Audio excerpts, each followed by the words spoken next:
Okay, we're recording. Good morning again, everybody. All right. Melanie Bork, how are you? How Hi. are you? I'm well, thank you. Nice to see you. For some reason, I had somebody else's name on my screen. Like, I'm not Ariana. Okay, where did it go to? Okay, all right, let's get this show on the road. So what I'm going to do right now is mute everybody because I'm going to do a sort of a brief introduction of what we are about to do today. So hopefully you all got the congratulatory email that was sent out to you guys Friday morning, congratulating you on registering for this 4-session business planning course that I'm beginning this morning. It did have some prep work in it that I really hope you all had the opportunity to at least have a chance to look at, get your brain juices flowing over the weekend as to what you want your business plan to ultimately look like and do for you over the future. So okay, let me back up a little bit. So this course, this business planning course that the Royal LePage Corporate Brokerage offers has been in existence for, geez, nearly 15 years now, maybe 13 or 14 years. I don't remember exactly what year it began. I've taken it pretty much every year since I became a registered realtor. As soon as I came out of REIA as a registrant in 2006, I joined this brokerage, and I've been with this brokerage my entire real estate career. I took this course every year. It was originally built and developed and delivered by our now VP of Business Services, Deborah Harris. And about 3 years ago, she handed the torch to me. And I've sort of made some changes over the last 3 years, just modernizing it and updating it a little bit, talking a lot more about social media, digital, that sort of thing. And of course, when the world flipped topsy-turvy upside down in March, I began to totally break this course down, take the really important parts that are still very valid and relevant, apply them to a new rendition, be able to take it out of a classroom environment. Jermaine, you took this class pretty recently with me last year in a classroom environment. Keep the pillars and the important aspects of that original course, and then twist it into something that I'm hoping is still pretty engaging in a virtual environment. So as a result, I've written a lot of notes of things that I want to remind myself to say. So you're going to see me mostly looking over here, where, just to show you what my setup looks like, I've got my desktop computer over here. I got my little kitty sleeping on her little mat over here behind me. I've got my coffee, I've got my water, so I'm all set up. I am going to be looking more over here just to make sure that I don't miss anything important that I've injected into this course. This course typically was 2 days, 6 hours on a Monday, 6 hours on a Tuesday, about 12 hours in total. I've now turned it into 4 sessions because it's impossible to sit on Zoom for longer than like even 2 hours. You just start to get zoomed out. There is something more exhausting about video than there is about being in a classroom physically present with your peers. So I'm hyper aware of that. Plus, I'm going to be talking nonstop for the next 3 hours, and I can't do that for very much longer than that anyway. So I really want you to bear with me while I spend a lot of time reading, just to make sure that I give you everything that I want to be able to provide for you guys in terms of your business planning. It's my goal to help you and support you be more productive in 2021. That's literally my only goal, is to help you be more productive in 2021. So obviously, this is the first time that we're offering business planning live. Hopefully, some of you have taken some of our other dynamic agent courses and special sessions that we've offered live. So we do have some experience in this live sort of Zoom environment, but this is the first time that I've offered this 4 separate session, brand new, freshly written course. If you find that there's some flow that's broken, or if there's too much emphasis put on a certain topic and not enough on another topic, I want to hear all of your feedback. Because this is the first time I'm offering it, I'm not an attendee, I'm not in the audience, I can't see how it looks from your perspective.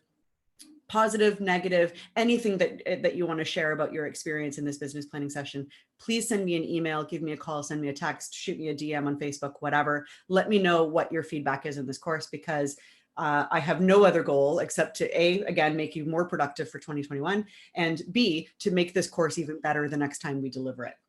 So, okay, the first thing I'm going to do, now that we've got 60 of you in the chat, that's fantastic. I'm going to start my first poll. I'm all excited about using polls. They're so much fun. This gives me a really good idea of how long everybody that's in attendance here has been in the business. I think about half of you I know, maybe a little bit more than that. So while you guys are filling out that poll, how long have you been in business? I want to introduce myself. For those of you that don't know me, my name is Sandra Kirkland. Again, I've been with the brokerage since 2006. I sold for just over a decade, won a couple of President's Gold Awards. So I was a director of the Oakville Real Estate Board for 2 consecutive terms, done a lot of work in the organized real estate sector. In 2017, I became a managing broker for our Erin Mills branch, which I did for just over 2 years. And now here I am at Wynford head office. Well, I'm not, I work from home, thankfully, but now I've been moved to head office to be the manager of professional development. Obviously, there's a lot of you that are eager for continued professional development, so I'm super glad to be running this department. So I invite you guys to open up the chat, type who you are, where you're from, how long you've been in business, what branch you're in, anything that you want to share about yourself. You are more than welcome to share that in the chat. We've got a really good breakdown of people here in the organization. So we've got 11 people who are less than a year. We've got 16 people who are 1 to 5 years, 10 years that are 5 to 10 people that are 5 to 10 years, and 15 people that have been in the business for longer than a decade. So this is a huge spread of experience and probably productivity as well. And for that reason, I have kept this course really broad. There are definitely great things that will apply to people who are brand new, still have that fire of a new realtor, but there are a lot of things that even the most experienced realtor may have forgotten over the years, or maybe needs to learn in terms of modernization and how the world has changed over the last at least over the last 6 months, let alone the last couple of years in terms of digital and virtual. So really, at the end of the day, this is only going to work if you're paying attention. I'm the first person to be multitasking. My phone's blowing up here on the desk. I've got notifications coming up over here. I've got my husband downstairs doing whatever he's doing. I'm the first person to be distracted and to multitask while I'm in a Zoom meeting. And you guys have kids at home or anything else that's happening around your own home, which is also totally understandable. But I am asking you to, take this time to be 100% present, or at least as present as you possibly can be. Try to avoid looking at Facebook or scrolling TikTok for the next couple of hours until we're done. Try to avoid looking at your emails unless you're expecting something really important to come in. The most amount that you are able to focus in this session, in these 4 sessions, is going to be really important. Okay, I'll just close that. Okay, so again, there is a flow and purpose here that is important for everybody. If you do need to jump in and out, that's okay, but be advised that you may miss some aspects of the cadence of how this is going to be contributing over the next 4 sessions. And again, I really appreciate all of you guys keeping your video cameras on over the entire session, not because I don't trust you to be paying attention, just because it's a lot easier to look at your friendly faces, even if you're not looking directly at the computer, than it is to look at a bunch of black boxes with names on them. If you don't feel comfortable doing that, that's okay. But I definitely feel a lot happier when everybody's got their video cameras on. There are a lot of people here. And again, there's nothing worse in a session facilitator than just be staring out into a blank void. It's always important to be able to see faces. So I appreciate those of you that have your cameras on. Okay, so to get started into business planning, thank you everybody that's putting your information in the chat. I really appreciate that. Again, we typically deliver this course in a classroom environment. We limit it to a maximum of 22 people. And one of the purposes and the great things about this course is getting everybody to know each other, to network with your peers and colleagues across the entire brokerage. We have people here from Oakville. We have people here from Burlington. We have people here from downtown Toronto. And it's always nice to be able to bring people across the vast breadth of our brokerage together to help them get to know each other. So now for the reason why you're here. There's no magic pill, right? There's no magic machine where you drop in factors like your preferred GCI and your ideal client to receive a step-by-step instruction of do this, do that to reach your goals. Each of you is entirely unique, not only in terms of how you work, but also in how you want to work.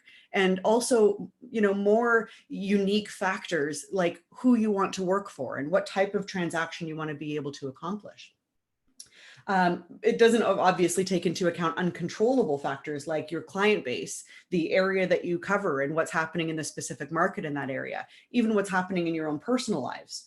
I could easily tell you to choose 500 homes in a neighborhood close to you, door knock twice a year, throw a community party and send out templated flyers and expect 13 transactions a year, but it doesn't work that way. And you guys have probably started to figure that out now, those of you that are new, and you probably already know that if you've been in the business more than a couple of years. 500 homes differs greatly from one street to the next. The turnover might not be that high. The competition might be difficult for you to match. Door knocking might get you hated by the community faster than you're liked. Each of you need to put in the work and the effort to create your own individual path. You can't rely on anybody else to give you the instructions. And I'm not here to do that over the next 4 sessions. I'm not going to tell you what to do to build business. But I do want to help you figure out what your ideal business looks like and how to create your own stepping stones in order to be able to achieve that. A little bit more on this. Over the weekend, somebody emailed me and said that the prep work that we sent out on Friday seemed too much like Chris Leader. And so they worried that this course would be a waste of time. And again, to ratify this point, here's what I want you guys to know. The basic pillars of business planning are the same across the board in any sales industry, in any business industry for that matter.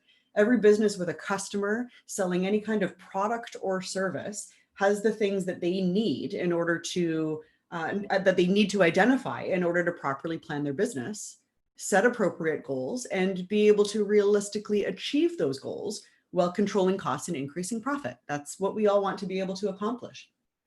Whether you're a realtor selling a home to sellers or looking for buyers to purchase a home, or you're a massive corporation that's selling a product, a service, or a provision to other companies, the bones are essentially the same. It's likely that many of the things that I tell you over the next 4 sessions will already be familiar. And there's a reason for that. It doesn't mean that we're copying what anybody else has offered. It just means that this is what you guys have to do. It doesn't mean taking any kind of business planning guidance or session is a waste of your time. In fact, it's exactly the opposite. If you had your business planning routine already down pat, you wouldn't have signed up here at all in the first place. So here's what makes taking business planning sessions like this super important. We as adults often need to hear something multiple times, presented multiple different ways before the light bulb goes off or the penny drops or it fully sinks into your core being and you can apply it without barely thinking. Sometimes you can hear something again and again, but a certain way that it's packaged and delivered really helps to drive that home. Sometimes following guidance and structured facilitation provides the accountability and the discipline that you need to get over in order to be able to complete your plan, especially in a group environment like this, where you're sharing a screen with a number of your peers in the same company. And discussion with your peers, which I hope we're going to be able to do some of. It can be harder in larger groups like this, but we're going to give it a try. Discussion with your peers will provide you with ideas and suggestions that you may not have thought of yet. Listening to someone else's perspectives on something that you've been considering or toying with can maybe be what you need to decide to try it or to omit it altogether from your thoughts.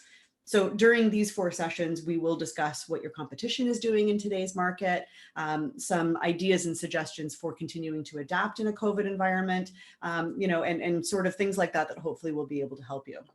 So finally, please keep your mind open. If you challenge yourself to learn only one new thing over this session and the next 3 sessions, it'll be a valuable expenditure of your time anyway, even with one new thing. And chances are you'll probably end up learning 20 or more. So with that being said, let me start sharing my screen.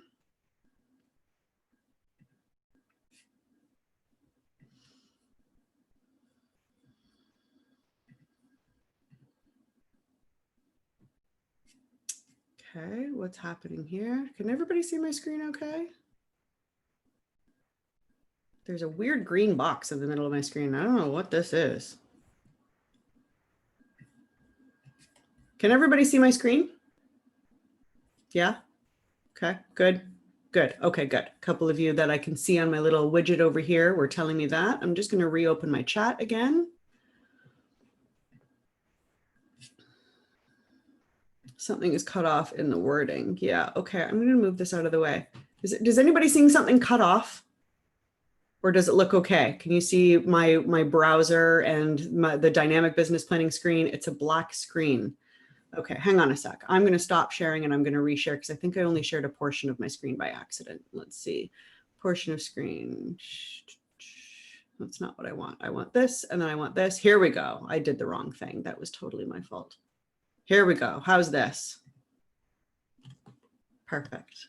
Okay, good. All right. I'm going to reopen the chat. 10 out of 10. Okay, perfect. Better. Awesome. Okay, that's exactly what I want to see. That's fantastic. Move the chat over here so I can keep an eye on it. It's always difficult when you've got one screen to try and organize all of your Zoom windows so you can still see what's happening. I think I need to put this over here. Okay, so let's move on to our next slide. I think I can just click and have it go.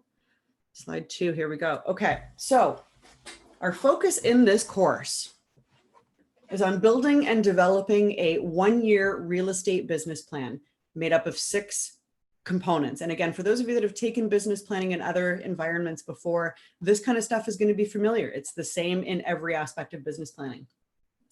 The first and foremost at the top of the iceberg or the top of the pyramid is the analysis. You've started the analysis process with the prep work that we sent out to you on Friday, and we're going to do a little bit of some further analysis into your business as well this morning.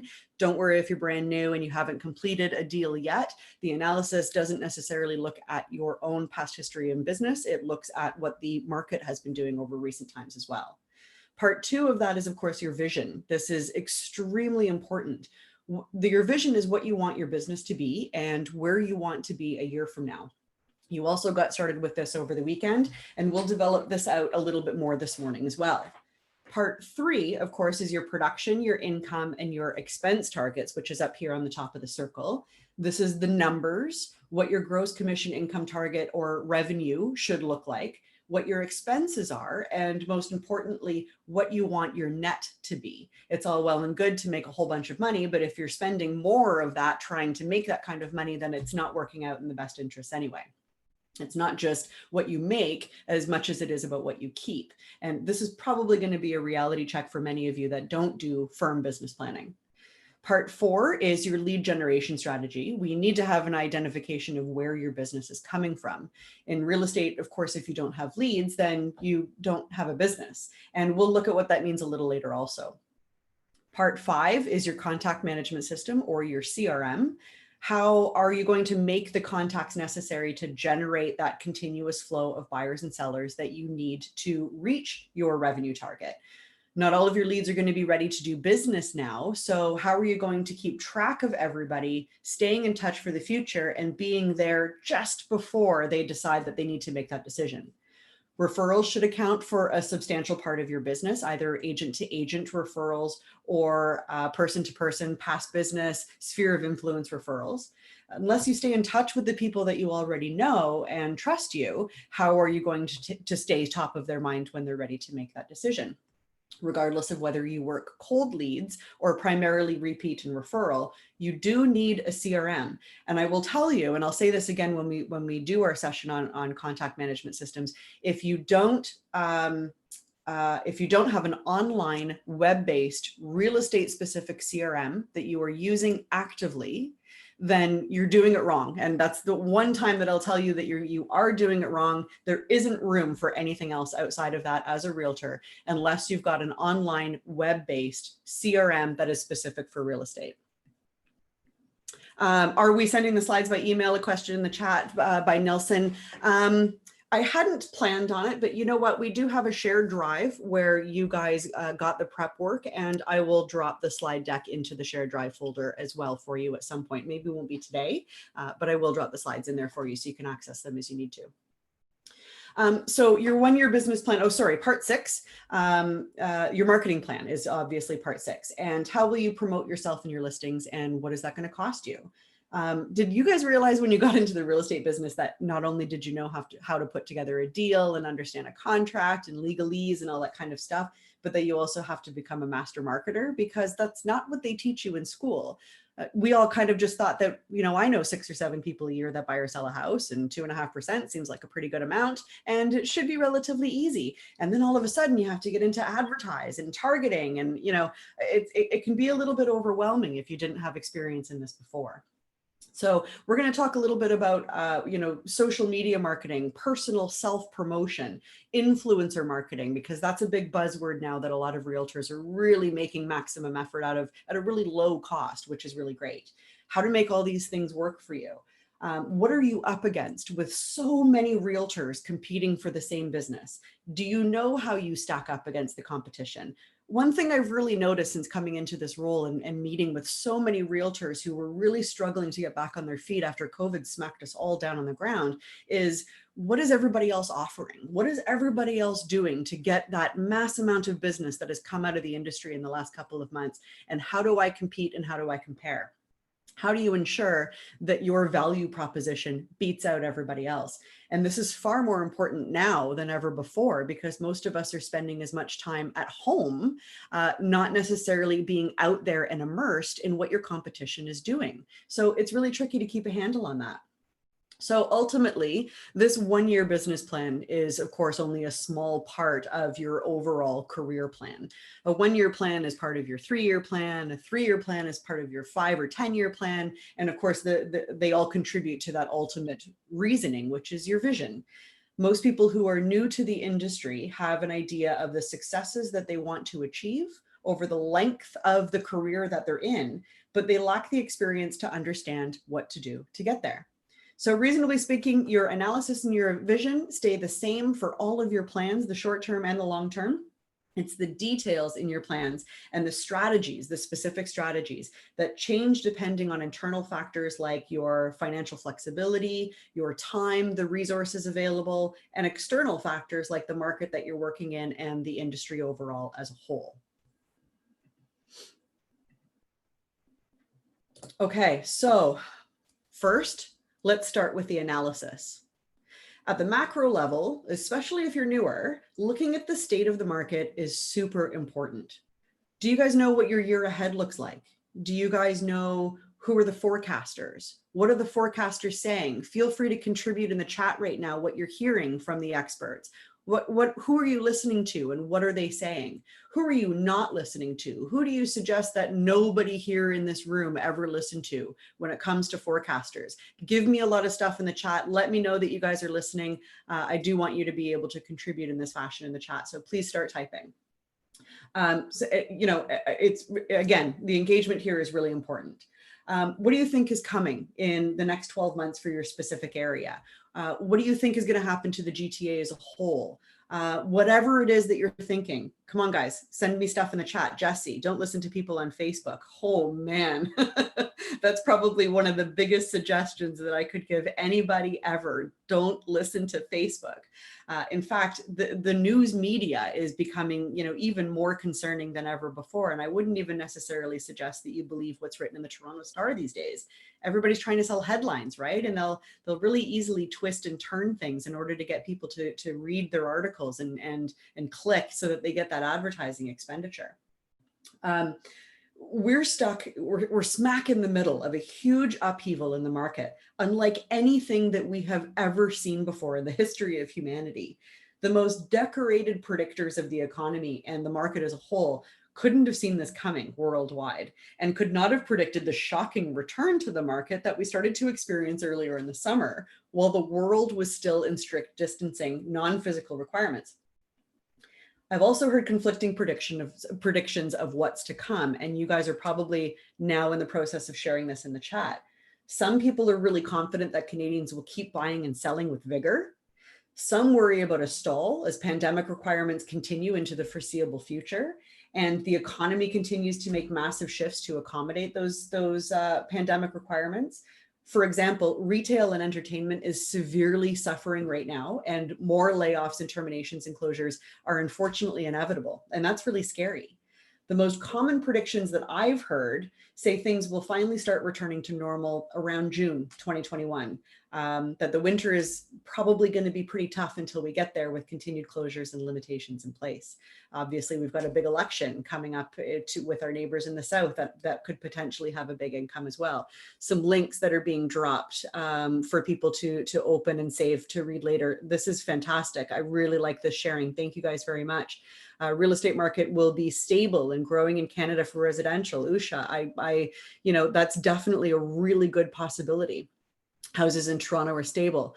Branka, no crystal ball. Really not an easy time to predict. Man, that's key. I love that. I absolutely love that. We're going to talk a little bit about predicting and how much of a danger you can potentially set yourself up for by making bold statements like the market's going to be fine or the market is going to crash.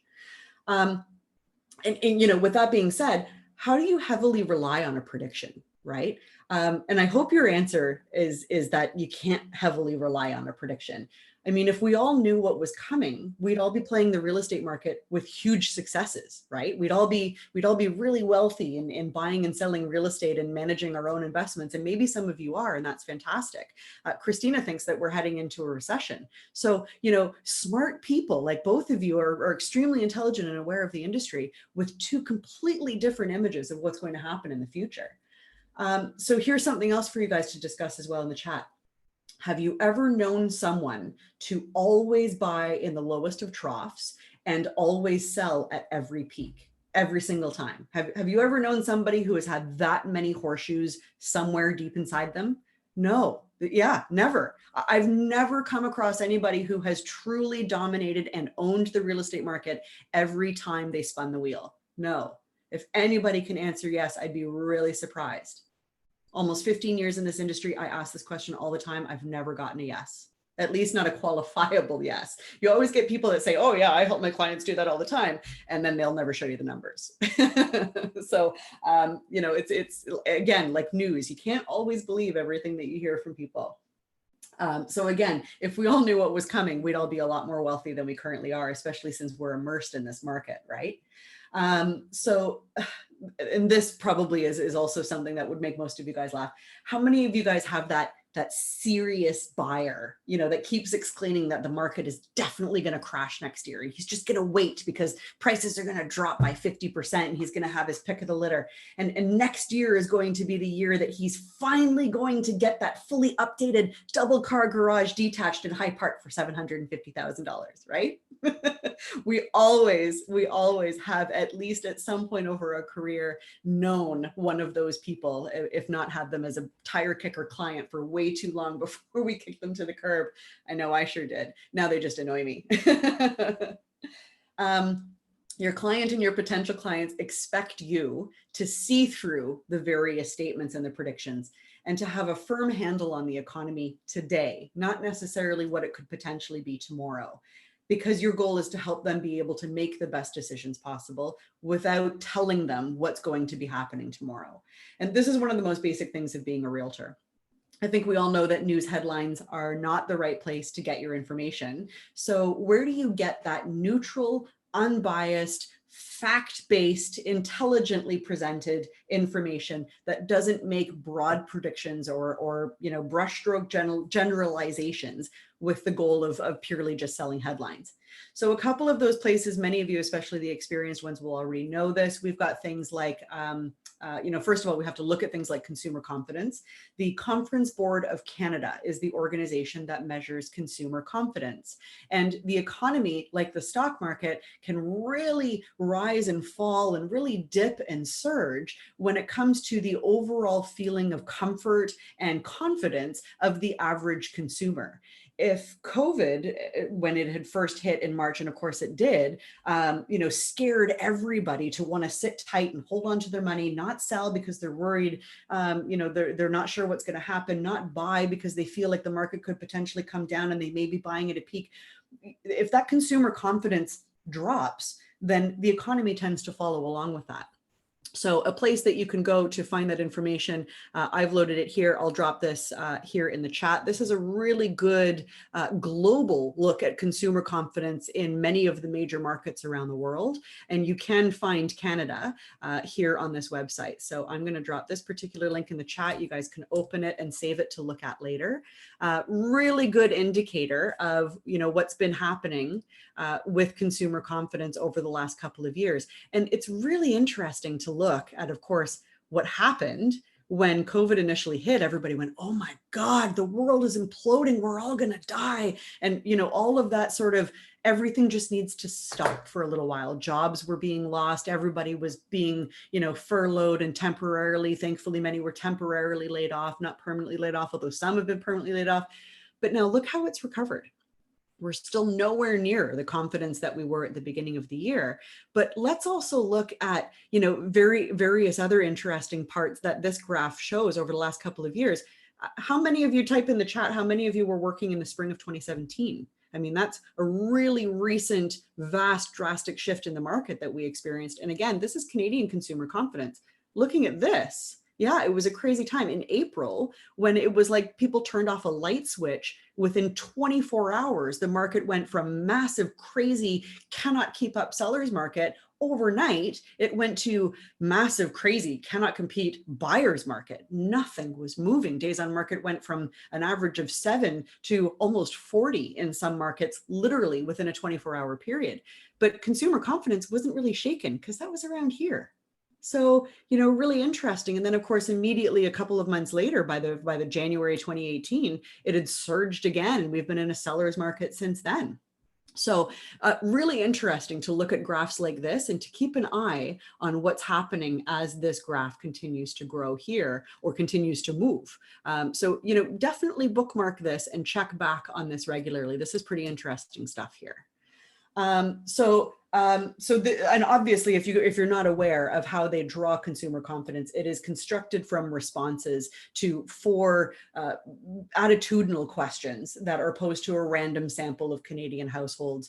That's mostly managed by Stats Canada. So, you know, provided that you don't have any conspiracy theories about the government, this is a relatively reliable sample of what the average Canadian consumer is feeling and experiencing at this time. So another really good place for you to be able to get information is the CMHC, Canada Mortgage and Housing Corporation. They do a housing market insight very regularly. They do it on most of the major economies around Canada, and they do one specifically to Toronto. They do one that's specific to Oshawa, to Hamilton.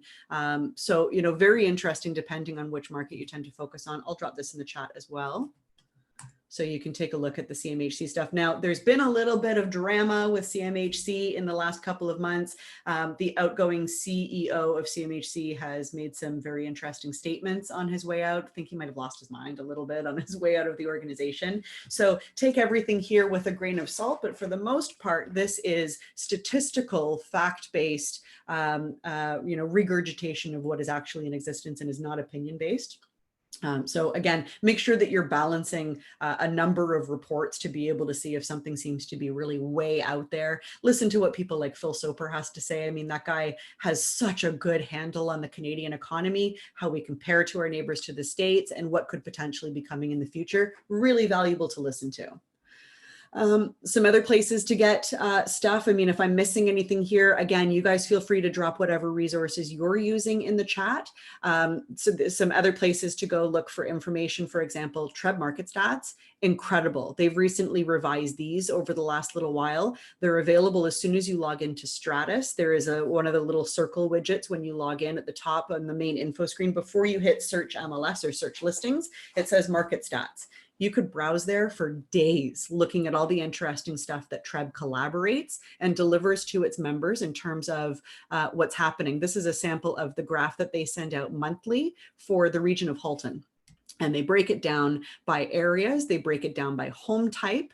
They talk about the average selling price to listing price. They talk about the average days on market. And if you keep scrolling down, it'll tell you how that has changed year to date and year over year increase or decrease. Very interesting stuff here. And they do this for most of the regions across Southern Ontario as well. Really interesting stuff here to keep an eye on. You should be looking at this regularly. Branka's got a really good question, and I'm about to go off on a really big, I got to control myself here. Board politics are a huge boiling point pressure topic for me, and I don't want to divulge into this too much because I'll just rant for hours. In Halton, do they use matrix data? They don't, Branka. Unfortunately, they don't. They only use TREB data. So I would strongly suggest that if you are working in the Halton region, that and now even almost in the Mississauga region as well, and anywhere further west or further north, that you are comparing matrix data to TREB data, because they have, it's like a Venn diagram where this is TREB and this is OMDREB, and they sort of overlap over each other. And you're going to find a lot of similarities because for the most part, they have similar data, but there certainly are nuances that will make you want to compare both data sets that are available to you. So I would actually suggest that once you're looking at the TREB data for Halton, that you also log into ITSO and do your stats checking there just to compare for accuracy as well. So TREB has a lot of different types of market reports. Again, I encourage you to jump in here and take a look. They break it down also by TREB neighborhoods as well. So if we go into the Western markets, we can look at, what's happening out in W10. We can see, how this changes month over month. These things can give you very good indicators as to whether or not the market is starting to show a trend downwards or a trend upwards, as you're seeing these numbers, like average days on market, for example, increase or decrease accordingly. So lots of stuff here for you guys to be able to look at. Okay, so what's next? Again, tons of other resources available for you guys to use. Again, if you have anything that I haven't mentioned here, please make sure that you drop them in the chat so that we can all share those resources. Obviously, Roy LePage, Deborah Harris every month emails out the infograph. I think I pulled it up here. Yeah, I did. So every month, Deborah Harris emails out to all of our realtors in the brokerage our monthly market stats infograph, which is prepared like this. And we have also in recent months begun sending out an area specific, again, based on TREB stats, area specific infograph as well. So if you focus on a particular neighborhood rather than the GTA as a whole, you can use those infographics as well as this. If you're not getting them in your email, feel free to, I think you can go to RLP GTA and log in there, but just for the purposes of ease, feel free to email me, or if you know who Ligia is, hopefully she's left and isn't hearing me giving her a shout out at this point, you can email Ligia and she will add you to the mailing list as well, but you can actually subscribe on RLP GTA if you navigate. Sorry, Sandra, I actually still am here. Just a specific note that for the area stats right now, we're only doing the Toronto district. So if you haven't received them and you work in Oakville, don't get freaked out. That's, when Sandra's saying area, she doesn't mean areas throughout the GTA. Right now, it's only for the Toronto districts, but we are looking into expanding that in the future. And while I am here, if I not to put anyone on the spot, but we do need to take attendance today, and there's only one person. I have not figured out who you are. iPad 3. If you can hear me, please tell me your name. You can send a message to me privately, and that would be awesome. Thank you so much. Thanks, Ligia. I'm gonna get in so much trouble later for giving her a shout out. She hates that. Okay, so yeah, if you're not receiving these in your email, you can subscribe to the mailing list to make sure that you are receiving them, or they are available on our brokerage Facebook. So if you're not following our brokerage Facebook page, you also should be doing that. You can find them by searching Roy LePage Real Estate Services Ltd. brokerage. By the way, little soft tip here, you should also be linking back to our brokerage website on your own profiles as well, or our brokerage Facebook page on your own profiles as well. Really beneficial and helpful for you. We've posted a lot of really interesting stuff on that Facebook page. So please make sure that you're liking it and following it. Okay. What else have I opened up here for you to listen to? I think that's pretty much it. Again, if you have anything else that I have not mentioned here, feel free to drop it in the chat so that we can all utilize it. So the Bank of Canada rate, that's something that a lot of people tend to talk about as that changes. And I find that a lot of people don't really have an understanding of what the Bank of Canada rate is, whether banks actually have to follow the Bank of Canada rate. Does anybody know, test, don't Google, no cheating. If you know when the next Bank of Canada rate announcement is going to occur, drop it in the chat. I'll give you guys a couple of minutes to do that. Just that's a good test to see if anybody has any idea when the next Bank of Canada rate announcement is going to occur. It's soon. It's very soon, before Christmas. Yes, it's much sooner than that. November. Nope. Nope. October. Yes, you're getting closer. Warmer. Warmer. The next Bank of Canada rate is announced October 28th. Erica, good guess. They wouldn't do it on a Saturday. It's October 28th. That's the next time that the Bank of Canada is going to announce whether or not the rates are going to change. So that's a date that you need to be prepared for. Most consumers have a loose understanding of the Bank of Canada making an announcement and how that affects the economy. They know that there's an announcement that's made and it can or cannot affect the economy. They don't know, but they know that it's a thing. So in order to portray yourself as an expert in the industry, you may want to take a very, very kind of small summary of the change of what's happening and be able to, paraphrase that in an easy way to understand in your social media channels. So that's a really good way of identifying yourself as an expert in the industry. So next, in terms of your analysis in the market, you have to take a look at where we've come. This took a long time for me to really get a grasp of when I became a realtor in my first few years, because I don't have a numbers mind. I'm not terribly interested in the economy. I know many of you share the same feelings that I did, but I know many of you are like incredibly interested in it as well. So if you're like me and, you know, the economy sort of makes you go, huh? And you kind of glaze over and you're not too sure what it all means or how it all fits into each other, and you kind of don't really have too much of a care. That was definitely me. It doesn't matter. You still have to take the time to have a firm understanding of where we've come and how that can contribute to how we move forwards. For those of you that haven't done this yet, you need to take a crash course, Coles Notes, brief summary on the last 50 years in Canada in terms of the Canadian economy and how we've matched against the global economy, how Canada and the GTA and even your specific market have fared given major global events. The crash of 1989 at, even one of the most recent ones, the next sort of pseudo crash of 2008 and who that affected and who it didn't really affect and why. And obviously what happened in 2017, what happened immediately preceding all of these events, and also what the recovery looked like, because that's really important as well. When we talk about an L-shaped or a check mark or a U-shaped recovery, do you guys have an understanding of what that means? What contributes to those recoveries? So you can look for those particular factors as we move into different recoveries in markets over the next couple of years. Our branches regularly bring in economic experts or knowledgeable financial advisors for you to refer to. Mortgage brokers often have a really good understanding of this kind of stuff as well. You may want to take your mortgage broker out for coffee or schedule a Zoom chat with them and have them give you a crash course of the last 50 years in Canadian economics. Super valuable for you guys to know. Part of your job as a realtor to know as well. There's also a ton of crash courses on the history of Canadian economics. You could probably Google and watch them on YouTube if you wanted to. Obviously be careful of the sources, but you should have a loose understanding of the history of Canadian economics. I would also recommend getting your hands on an Andex chart if you haven't already. The Andex chart is crazy, crazy cool, really hard to find. You can't just Google it and be able to find a graph that you can take a look at. Your mortgage broker or your financial advisor may be able to give you a copy. I think you can order them on the internet for about 35 bucks. Really, really worth it having an Andex chart to be able to refer to with your clients who maybe you're struggling to understand the economy and what could potentially be happening. But it takes a look at, again, the total Canadian economy from a macro level with various factors on this really, really in-depth line graph where you can look at things like, how did the Nixon government affect Canadian economics? Like it's a fascinating look at the Canadian history. Again, Andex chart, ENDEX chart.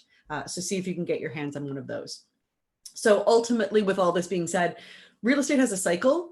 It goes up and it goes down, and then it goes up again, and then it goes down again, and it keeps going. Obviously, even through COVID, again, I don't think any of us really anticipated that the market was just going to surge again a couple of months into this massive global pandemic. Like, it's just been crazy. No matter what, people are always buying and selling houses. I know many realtors that made a significant profit selling real estate in 1990 when everybody was talking about major recession and borderline depression. People are always buying and selling houses. Having an understanding of where we are today and what happened in modern history will best enable you to prepare for what may come tomorrow. And it's really important to remember that.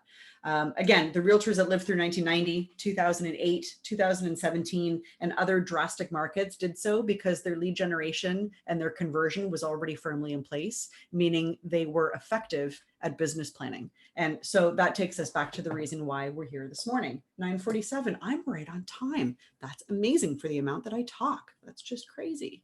Okay, let's move on to the next slide. Taking a look at market types. I'm not going to go into great detail here. I think every one of you, even the brand new people, have a pretty firm understanding of the various types of market types. Seller's market, we are in that now, obviously. Things are selling in multiple offer. Not every market is in a seller's market. So I would suggest that if you work a smaller pocket, that you have a firm understanding of whether or not you're in a seller's market. If you primarily focus on condos in downtown Toronto, you may be very quick to argue that it's not a seller's market for you right now. Is it turning back into a seller's market? I don't know. You need to be the expert on determining whether or not that condo market is going to come back anytime soon. Obviously, contrary to that, buyer's market, the supply of homes obviously is way more than the amount of buyers that are out there actively buying. That's when you tend to see conditions like conditional on sale of buyer's property, a lot of various ways for buyers to truly control the transaction and negotiations versus obviously a seller's market where a seller is totally in control and they're being presented with multiple firm offers with no conditions, often well over asking price. And ideally, what we always want to be in and what we're always trying to walk that fine line of is, of course, being in a balanced market where it tends to be a nice even ebb and flow. Both sides have equal opportunity to negotiate. Buyers are comfortable with reasonable conditions, and sellers have to uphold their ends of the bargain as well and don't have as much control as they do today. So here's what I want to ask. There's no right or wrong answer here, but I have a poll because I like polls. In your specific market, and again, no right or wrong answer here because you're all working different markets, you all have different audiences and client bases. What do you think your market is going to look like in the year ahead? You know what? I lied. There is a right answer here. Some of you got it.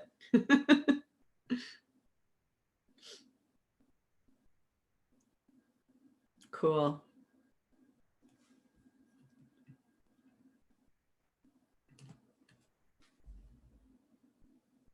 Yeah, Stephen, you're right. It can be a cop-out. But if your immediate response is it depends and nothing else, then it could be an indicator that you don't know what you're talking about. So you're right. It really depends on what your clients are looking for. And that's right. So houses are on the up in Toronto. Yeah, absolutely. We're still in a seller's market.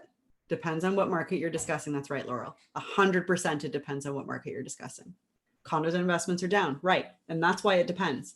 So I'm glad to know that many of you are optimistic and that we will stay in a productive selling environment as we have been in the last number of years since 2015. We've been in a really strong seller's market with ups and downs and ebbs and flows. Some of you think that we're going to move into a buyer's market, and in many markets we already have, as Stephen pointed out here. Balanced market, that'd be great. That's also nice and optimistic. And the majority of you have answered that it depends. And so, in reality, like I said, there are no right or wrong answers. They all have benefit. Unsure is also a really good example. We don't have crystal balls. We've tried to make that clear over the last few minutes. We have no idea what's going to happen tomorrow. We could be hit with 4 brand new pandemics tomorrow. Who knows where the world is going? I just saw a lot of you go, oh my God, that would be crazy. But we don't know. know, right? We have no idea what's going to happen. Will it change depending on who gets voted in on November 3rd? I don't know. Like we don't know. We have to wait and see. You can be the biggest expert on the economy and you still aren't going to know what's going to happen tomorrow. So, okay, thank you guys for participating in that. We'll share those results so you can see for a couple of minutes. So, okay, a couple of notes that I have on this. As you know, real estate is a local business. The most relevant information is always that of your specific market. The Royal LePage survey of Canadian house prices is also a good tool to refer to on a regular basis. The quarterly report that's geared to help you learn more about house prices in your specific market, yada yada. Royal LePage Pitch. We've published the report since 1974. Many organizations, including the Bank of Canada, turn to Royal LePage for information on trends in average house prices and markets across the country. So obviously a plug for Royal LePage. You do work for the best real estate brand in Canada. Keep it up. Your real estate board, as we discussed with Treb, is the other tool available to you, as well as OMDREB or any of the ITSO boards that you may be a member of. Most boards have the report function. Matrix does and Stratus does, that allows you to search, sort, and filter statistical information fairly easily. If you don't know how to use your MLS technology, take the time to take a course. I can't stress that enough. Even if you haven't done it in a couple of years, there's changes that have happened to both Stratus and Matrix that you may not be aware of, are adding potential growth and insight into your market that you don't even know exists. So go back and take that course. It's a very dollar productive use of your time and money well spent. Even though you don't have to pay to take any of these courses, they're usually online by webinar and on demand even. Okay, I'm just going to get rid of that for you guys. So regularly assess the various differences in the areas that you work or have active clients. Weekly, monthly market reports. This isn't necessarily for your clients' benefits, even as much as it is for your own benefit, just to make sure that you're staying on top of what's happening in the market. You have to make sure that you're comparing month over month, year over year, even over the last few years to really get an idea what's happening. One of the most interesting things that I see from a lot of new realtors is that they take a look at what happened, this year versus last year, and they think that that is the be all and end all of what we're looking at. But it's really interesting to take note of where our average house prices are today and how that compares to 2014 and how that compares to 2008, because, well, 2008 doesn't seem like that long ago because holy Hannah, where does the time go? That was 12 years ago. And it really is important to see how much the average real estate prices have increased over the last 12 years so that you can see that back then when the average house price was, what was it, 650,000, that even though we've had the ups and dips, we're never going back down to that real estate price again. Like we're never going to drop down that, again, I shouldn't say never because I don't have a crystal ball either, but it's very unlikely that anybody waiting for a crash that has still been waiting since 2008 is in any way going to be very happy with the decision that they've made to wait. So again, nobody has any idea of when the peaks actually are and when the troughs actually are. So it's important to make sure that you can give them all of the information that they need in order to be able to make those decisions. So to tie this all up, be careful with predicting because, we all see social media posts by realtors making bold statements like predicting a drop or a surge in pricing, only to have a part of their sphere totally lose confidence and trust and faith in them when that actually doesn't occur because they end up looking like idiots. If we could truly predict the market, we'd all be wealthy. So just make sure that you guys keep that in mind as you're making these bold statements on the internet. What we are looking for, obviously, is, and just as a disclaimer, this graph isn't indicative of anything. I totally made it up based on absolutely no numbers. It's not in reference to anything real. You can't predict what happens here. I'm just going to move this out of the way. You can't predict like this drop that starts here in August. There really is no predicting stuff like that. It could have potentially been when it began, just something kind of like this. We didn't know, we wouldn't have been able to know that it was going to continue to drop through the floor starting in August. But by watching the market regularly, you're going to be able to see when the drop hits below the previous peak that it was at. And then as it continues to drop, you can eyeball all of this and be able to say, okay, we're down below the last dip that we saw in June. This might be something big. Try to get out quick before you hit that bottom because we don't know how far down this is going to go. We don't know how it's going to recover. We don't know where it's going to go from here. So when you see it hit here, if you're watching daily and you have a really good handle on the market, you're going to be able to see it at this point and help your sellers who are thinking of moving get out before it hits in this part. Okay. So what I want to know as I'm moving on to the bottom of this is in the chat, if you have any really interesting stories about working in 2017, I always find those really fascinating learning opportunities for people to share their experience of 2017. I'll tell you mine. It was the last season that I was selling before I became a non-selling, non-competing managing broker. That spring, I had 11 buyer clients. Active buyer clients. I was out, almost daily with each of those buyer clients looking at properties. They were all buying. None of them were renting. Some of them were renting currently and wanted to buy their first home because they saw the market just shooting through the roof and they wanted to get in before it was unattainable. Some of them were looking to sell, but obviously didn't want to put their house up on the market until they bought something. 11 active buyers, active buyers. They were all under BRA. For those of you that were working in 2017, you probably had a similar experience. We did so many offers for each of those buyers and lost every single time. And that's exhausting. When you've got one buyer that's putting in a new offer on a new property every week and you're doing those CMAs, you're trying to pick the right market value. You don't know what the market value is because it's all haywire and crazy and people are offering $300,000 over asking price and firm. And how do you compete with that? Like, it was just insanity. 11 buyers. They ranged in price from somebody wanted $280,000 freehold in Hamilton, in the downtown bottom of the mountain sort of area, $280,000, really just wanted to get into property ownership before it became unattainable. And I had other buyers that were up to $2 million, and they were all actively trying, hoping, just throwing anything that they could at sellers to try and get a property. And I'll give you guys like one guess how many of those buyers actually ended up successfully buying in that market. Anybody want to hazard a guess? You can even hold up your fingers because you can count them on one hand. Laurel suggested 5. Jesse says 3. How many do you think bought? 1. And you know who it was? It was the buyer with $280,000 to spend. So, this is hard, right? Like these are hard times when you go into sellers markets like this, because it's really hard to get a listing because there aren't many of them. And usually the people that are getting listings are the massive teams and top producers that are getting listings in a seller's market, and everybody else is stuck with the buyers. And it's hard, right? Because all of that time that I spent, I was probably working 70 hours a week, maybe more, with those 11 buyers. And the one commission that I got was a $285,000 sale. That was tough. So, we wish we could share all these stories with the consumer who thinks that we make way too much money in the best of times, right? Yeah, really tough. So these are the stories that come out of drastic markets. They're not all fun and games, and you guys know that, right? A little anecdote that I have about some of the stories that I heard in 2017. Laurel, that's me right now, not 11 buyers. Yeah, offer after offer. Like, it's hard. Like it feels almost like defeat, like you want to give up. And it's not even because you're not making any money. Like, for some people, it's like, for me, it wasn't about making money. I wasn't dying of not being able to pay my bills or to feed my family, thank goodness.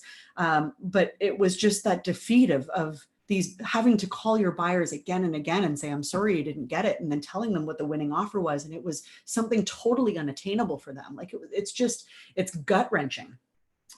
So, in the global scheme of things, what happened? Home buyers sat back like armchair economists and said prices are going to tank. And they did. When the government announced that they were going to bring in that foreign buyers tax and it turned off that faucet, many people waited and said, just watch, the prices are going to drop 60%. And they'd gone up by 40% in the couple of months before then. Prices dropped to match less than a year earlier before a sharp increase began really quickly again. And those people that sat back in their armchairs and laughed and said, watch, prices are going to drop. I'm going to get that fully updated double car garage detached in High Park for $750,000 in 2 months. You just wait. And they all said that, many of them said that, but it was a textbook checkmark recovery, textbook checkmark recovery. Some people are still waiting for the prices to tank to where they think that they should be, which it hasn't been since 2005 and probably will never be at that price again. So I'll leave these stories, Veronica's story in the chat and Jyoti's story in the chat for you guys to read. Fascinating stuff.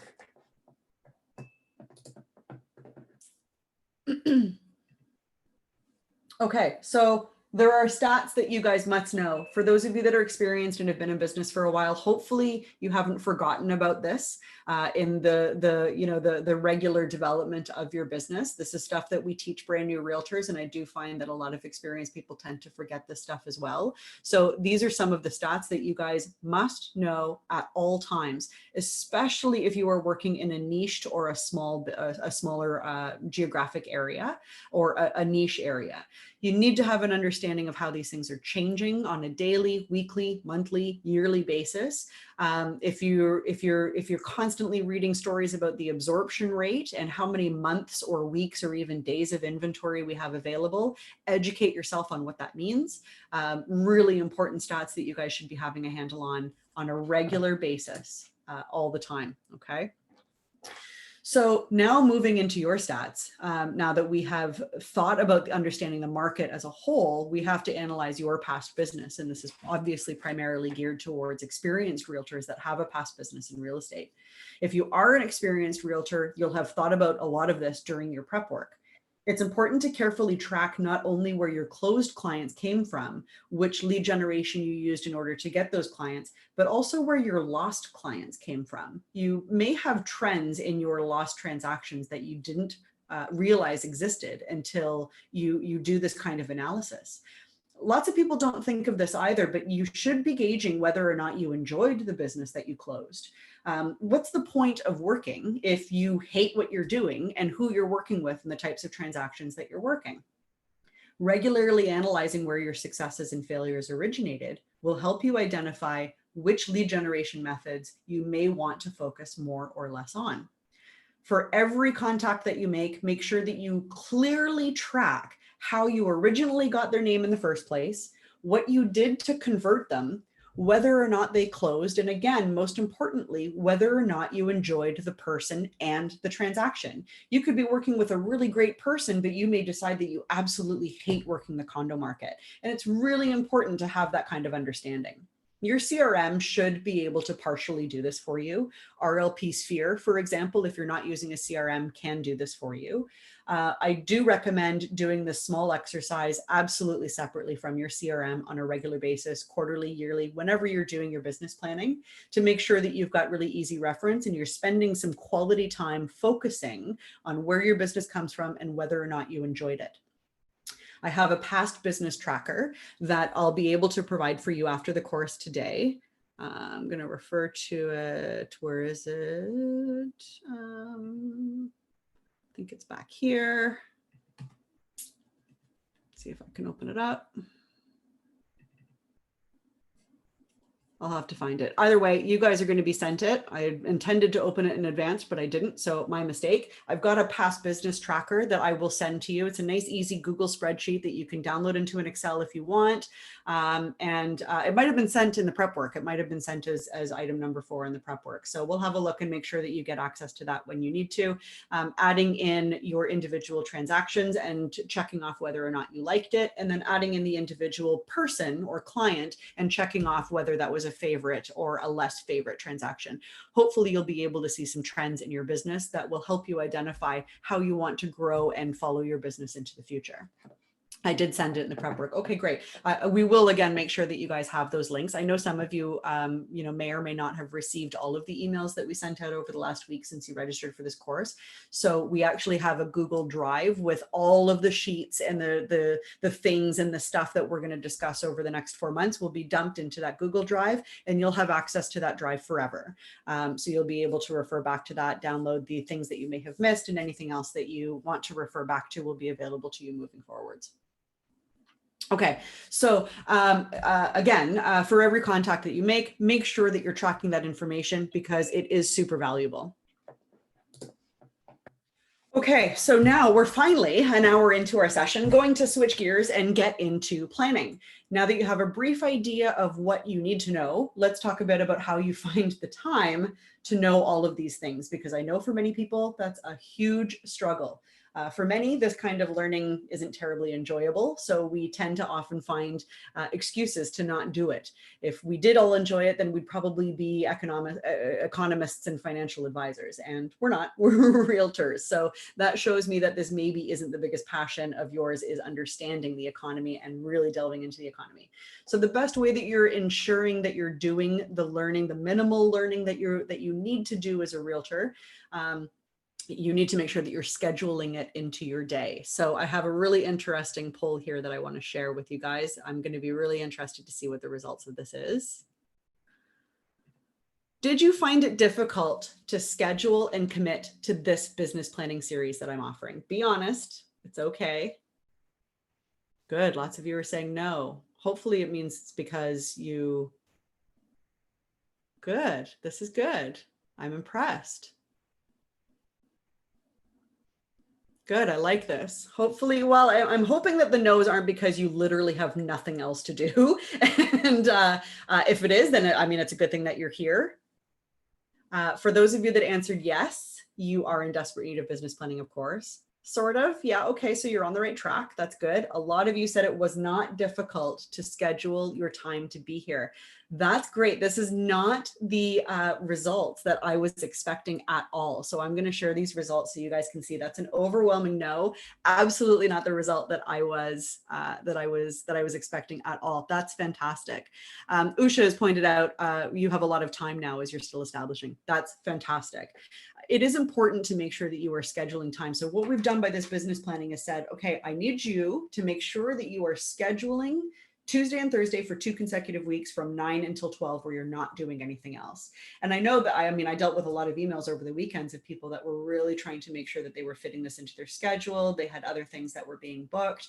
This is really hard as a realtor, really, really hard as a realtor. So, and just as a reminder, many of you guys know this because I repeat this a lot in most of my trainings and my sessions. Do you guys know what the attrition rate is in real estate? On average, how many realtors don't make it past their second year?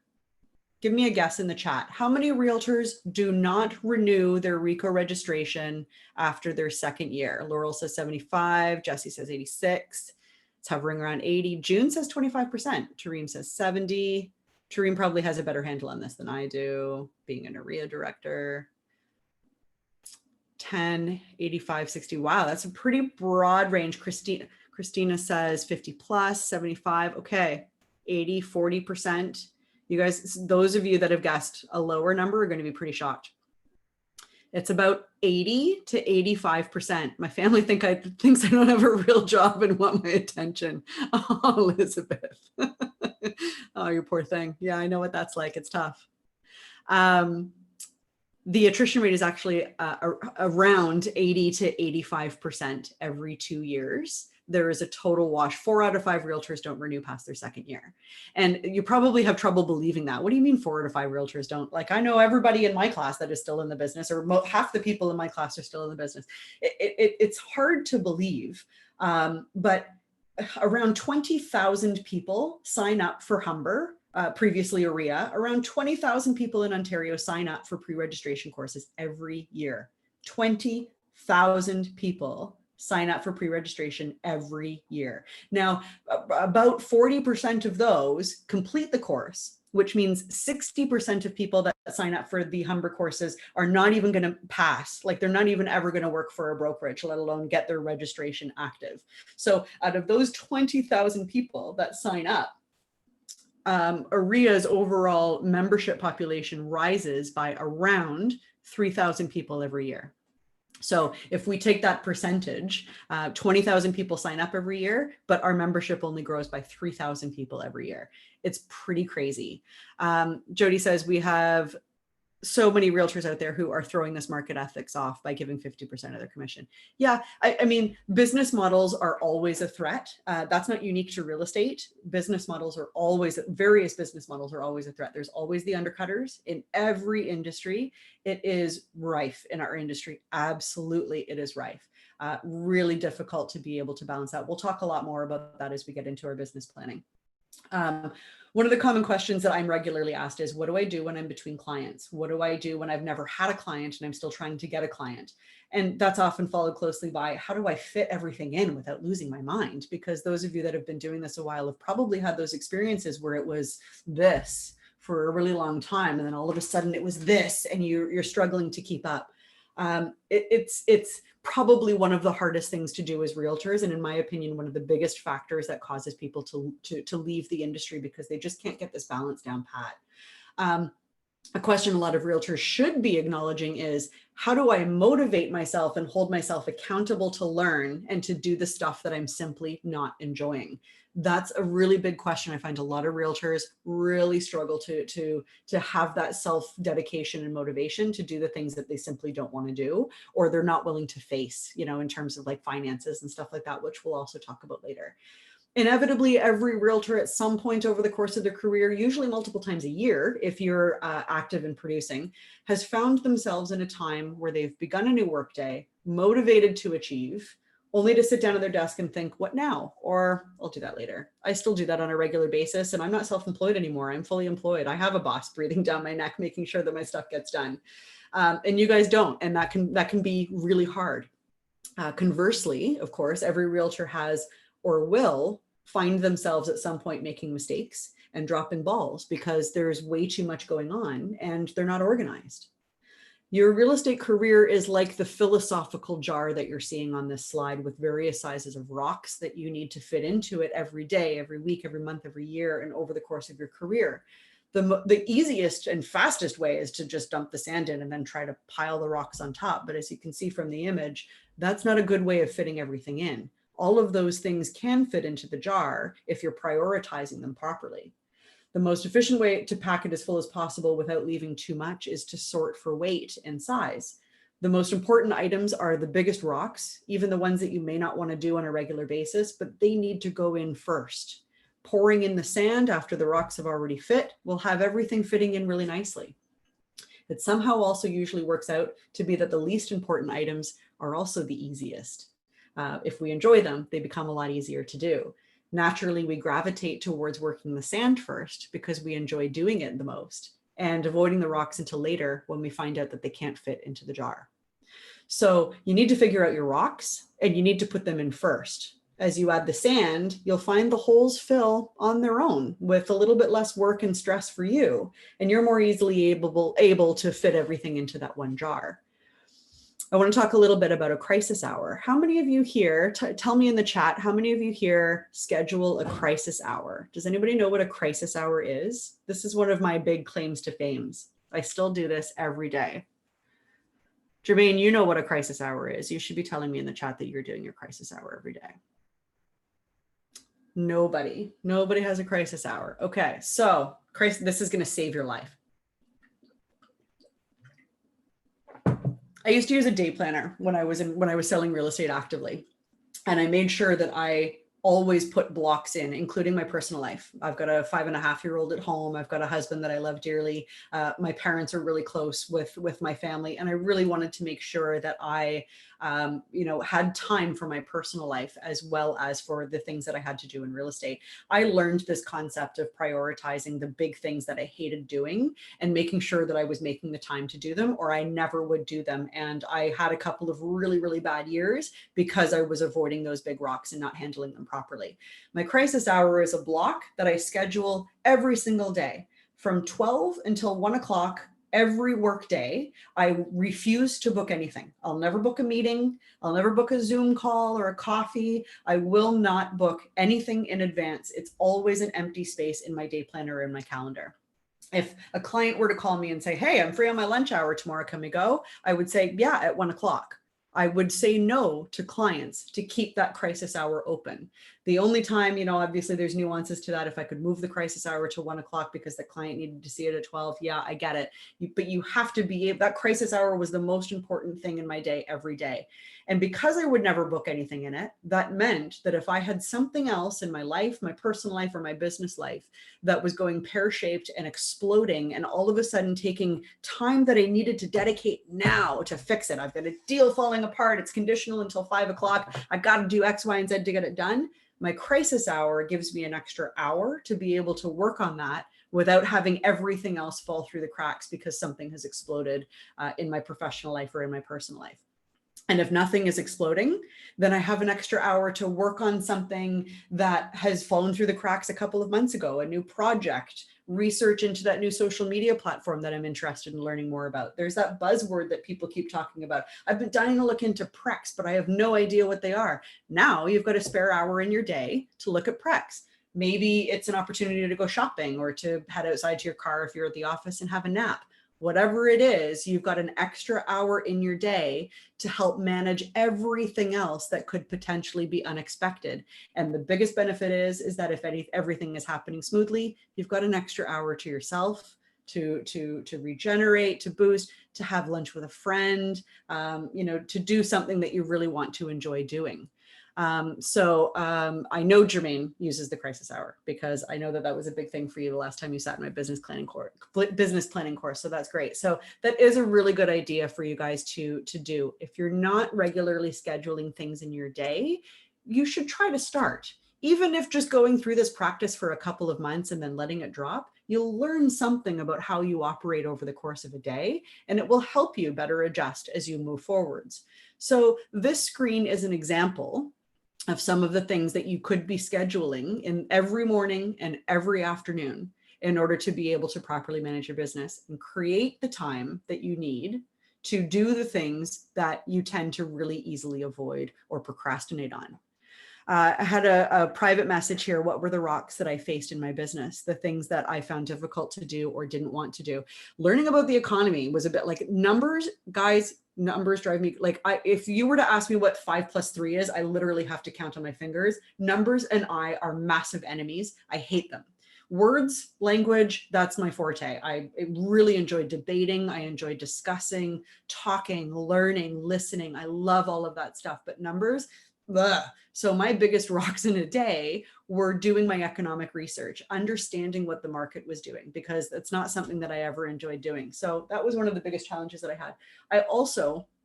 I'm like, I guess every token Gen Z or millennial out there, or Gen X out there, I hate the phone. I can't stand talking on the phone. The idea of like, I won't, I'll procrastinate booking a doctor's appointment because there's no online booking at my doctor's office. I can't stand talking on the phone. This is why I'm asking you guys to turn on your video cameras. I need to see you. I need to be able to look at your faces in order to feel and have you see me in order to feel really comfortable in the conversations that I'm having. So, some of the rocks and the obstacles and the challenges that I faced, picking up the phone and calling a client. Like I always found ways to avoid doing that. And I really had to learn to overcome that. Have you guys heard the term eating the frog? Has anybody heard that term? I'm seeing a couple of smiles in the camera, a couple of nods. Yeah, eating the frog. This always resonates really well with me. Mark Twain coined this term, forever ago. And he said, if it's your job to eat a frog, it's best to do it first thing in the morning. And if it is your job to eat 2 frogs, it's best to eat the biggest frog first. And it's so true. And one of the mandates that you guys should live your professional and your personal lives by. First thing in the morning, do the thing you don't want to do. I've kept a little frog in my office to remind me daily. That's fantastic. I love that. Every time you sit down at your office, you look at your frog and you go, right, darn, all right, I'll do it. Geez, stop looking at me, frog. I'll do it. That's good. So again, this slide is a good example of how to structure your days. While it seems impossible, I will tell you that I know firsthand hundreds of top producing realtors and team leaders that are really strict with their schedules. They will say no, even if it potentially means losing a client, because their schedules, that's like a house of cards. If you start screwing with that, everything else is going to fall down around it. When meeting with a client and they ask to see a property, your response should be, I'm free tomorrow or Friday at 1. What works better for you? Don't let them control your schedule. However, pick and choose your battles. We all know that if we're not available when our clients are available, they'll find a realtor that is available when they are available. So you just need to be able to pick and choose your battles. You should be able to mostly, in 80% of the time, be able to guide the booking and when it is to fit it into your professional schedule. so that you have more control over your schedule. Consider using things like Calendly, if you've heard of Calendly. Highly recommend the one thing written by Gary Keller. Yeah, absolutely. Most of what Gary Keller has ever written has been absolutely fantastic. That's a really good recommendation. Thanks, Laurel.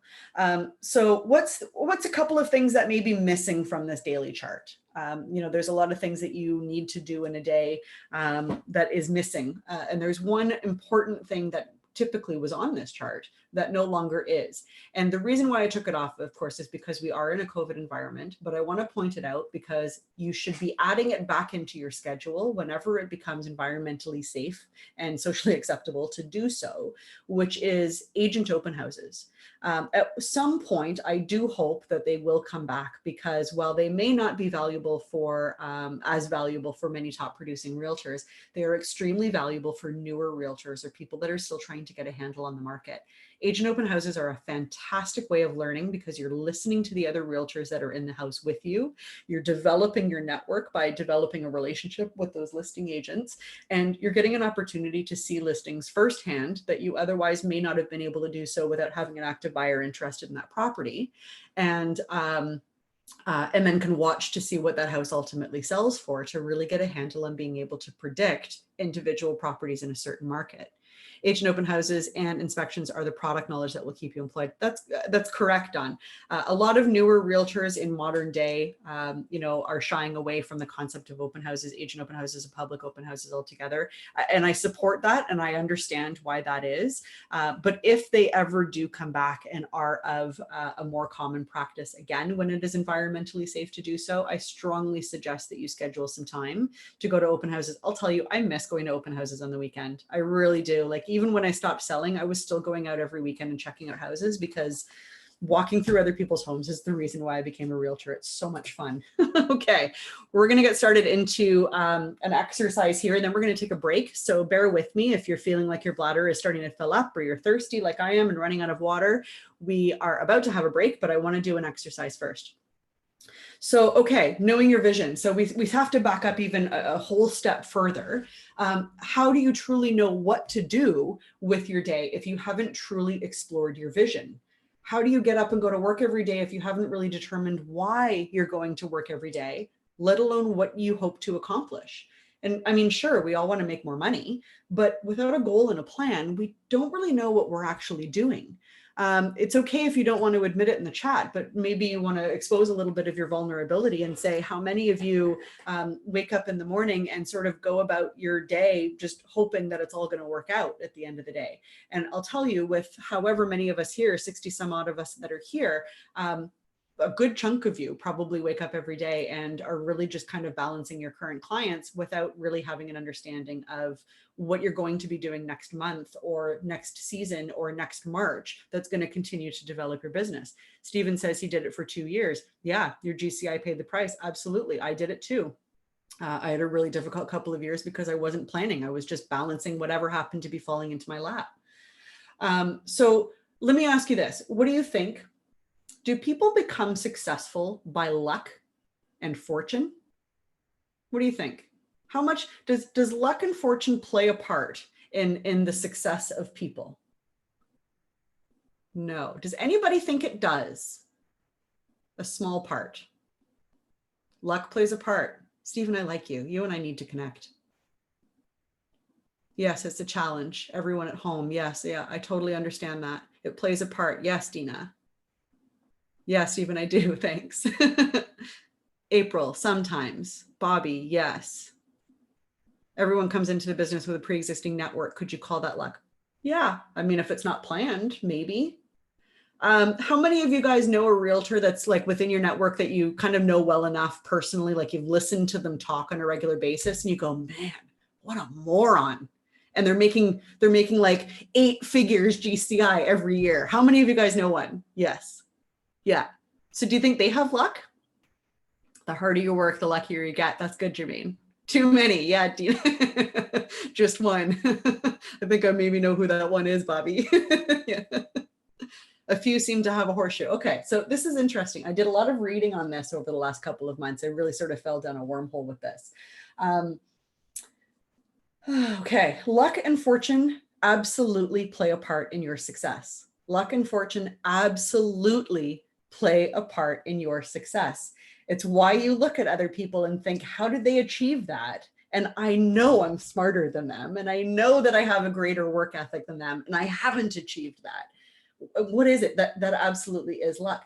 But there's a scientific way that you can increase your luck. So here's the trick, and here's the key where you're all going to go, oh, okay. Experts have discovered that the most successful people took advantage of luck when it showed up, whereas the less successful people let luck pass them by or didn't even recognize luck when it arrived. I love this. It's so good. So how do you create or at least be observant to luck and fortune? And that's kind of the easy part, which is the reason why we're all here. If you wave a magic wand and visualize your dream, spending some time really fleshing it out, really working it out, it'll help you realize some of the steps that you need in order to achieve that luck. And with those steps at least partially visualized, opportunity becomes far more apparent when it does arrive. Successful people don't always have a plan, but they do have a vision, and a really well thought out vision, carefully crafted and considered regularly. Because of this vision, a part of their brain, and here's the science part of it, called the reticular activating system, otherwise known as the RAS, opens to that vision. And this part of the brain is a focusing device that starts non-consciously scanning for any information in your immediate environment that will lead to the vision. The RAS is like your onboard Google search engine.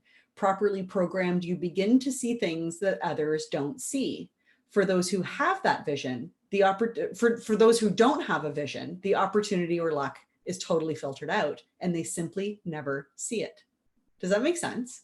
I thought that was a really cool sort of mind-altering moment when I came across that. It is a lot about luck, but you have to be prepared to see it and to acknowledge it when you're presented with it. And the vast majority of people are not.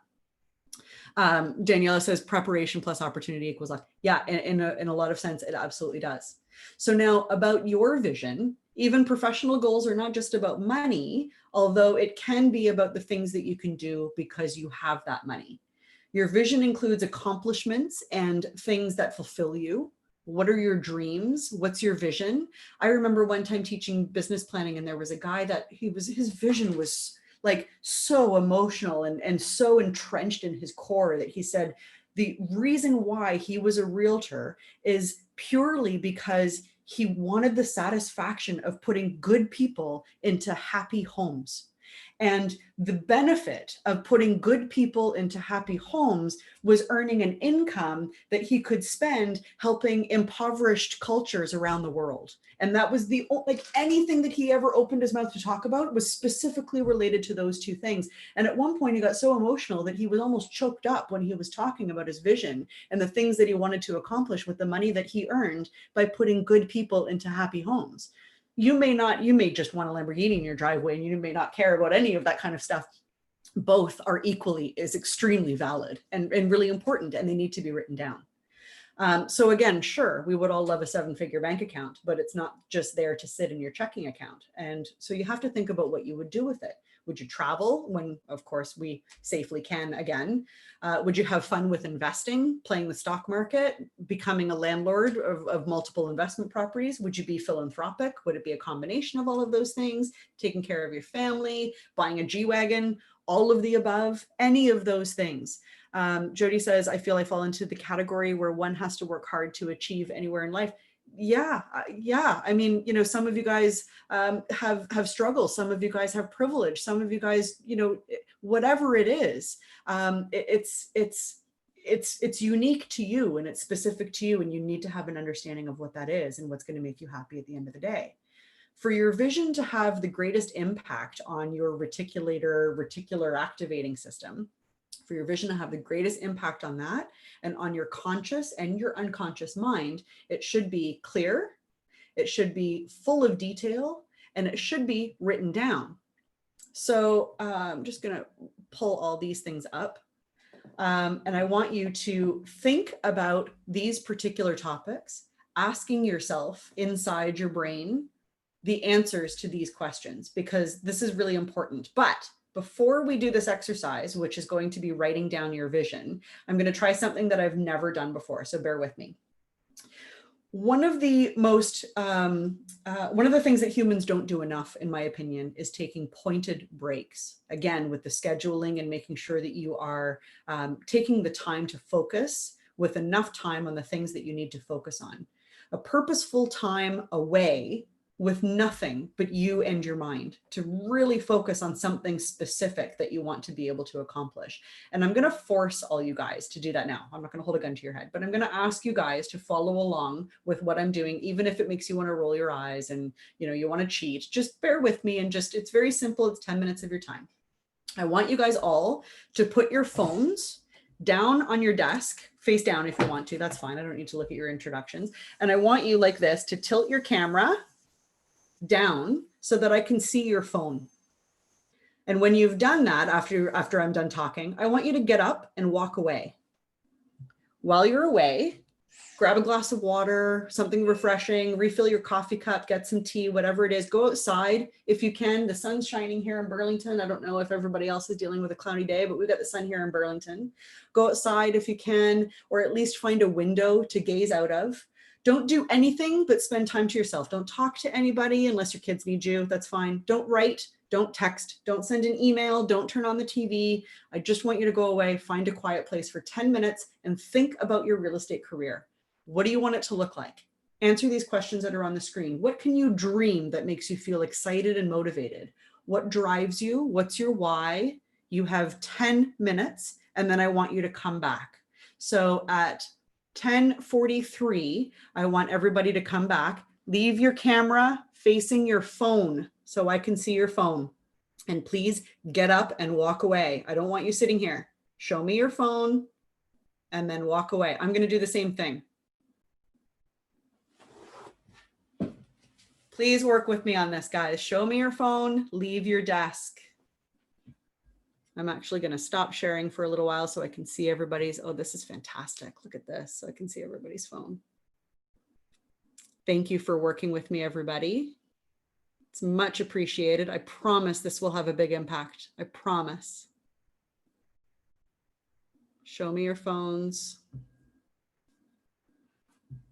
Christina's panicking. You're all right. See you guys in 10:43.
I see everybody coming back. Try not to immediately reach for your phone when you come back. I know, it's like, I know. I'm lucky I didn't have to do the exercise.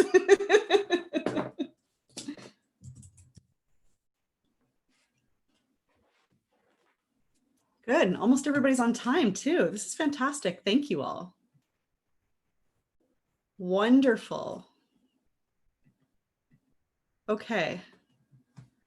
I wonder how many of you, similar to Christina, were really feeling that detachment from your device. 10 minutes is a long time when you don't have Facebook to scroll or emails to check or text to respond to. I know I couldn't resist checking my Instagram messages, but this exercise isn't about me, so I was allowed. Neener. Okay, so now that we are all returning to our desks, I want to keep this momentum going and I want to jump right into writing down your vision. So this is a free writing exercise. There's no structure to this. I want you to either, if you prefer a pen on paper, then go ahead and grab a fresh piece of paper that doesn't have any other writing on it or a brand new page in your notebook and your favorite pen. And be prepared to start writing. If you are a typer like me, Dina, you shouldn't have told me. If you were a typer like me, open up a brand new note file or a brand new doc file or whatever it is that you prefer. Just start with something fresh that doesn't have anything else on it.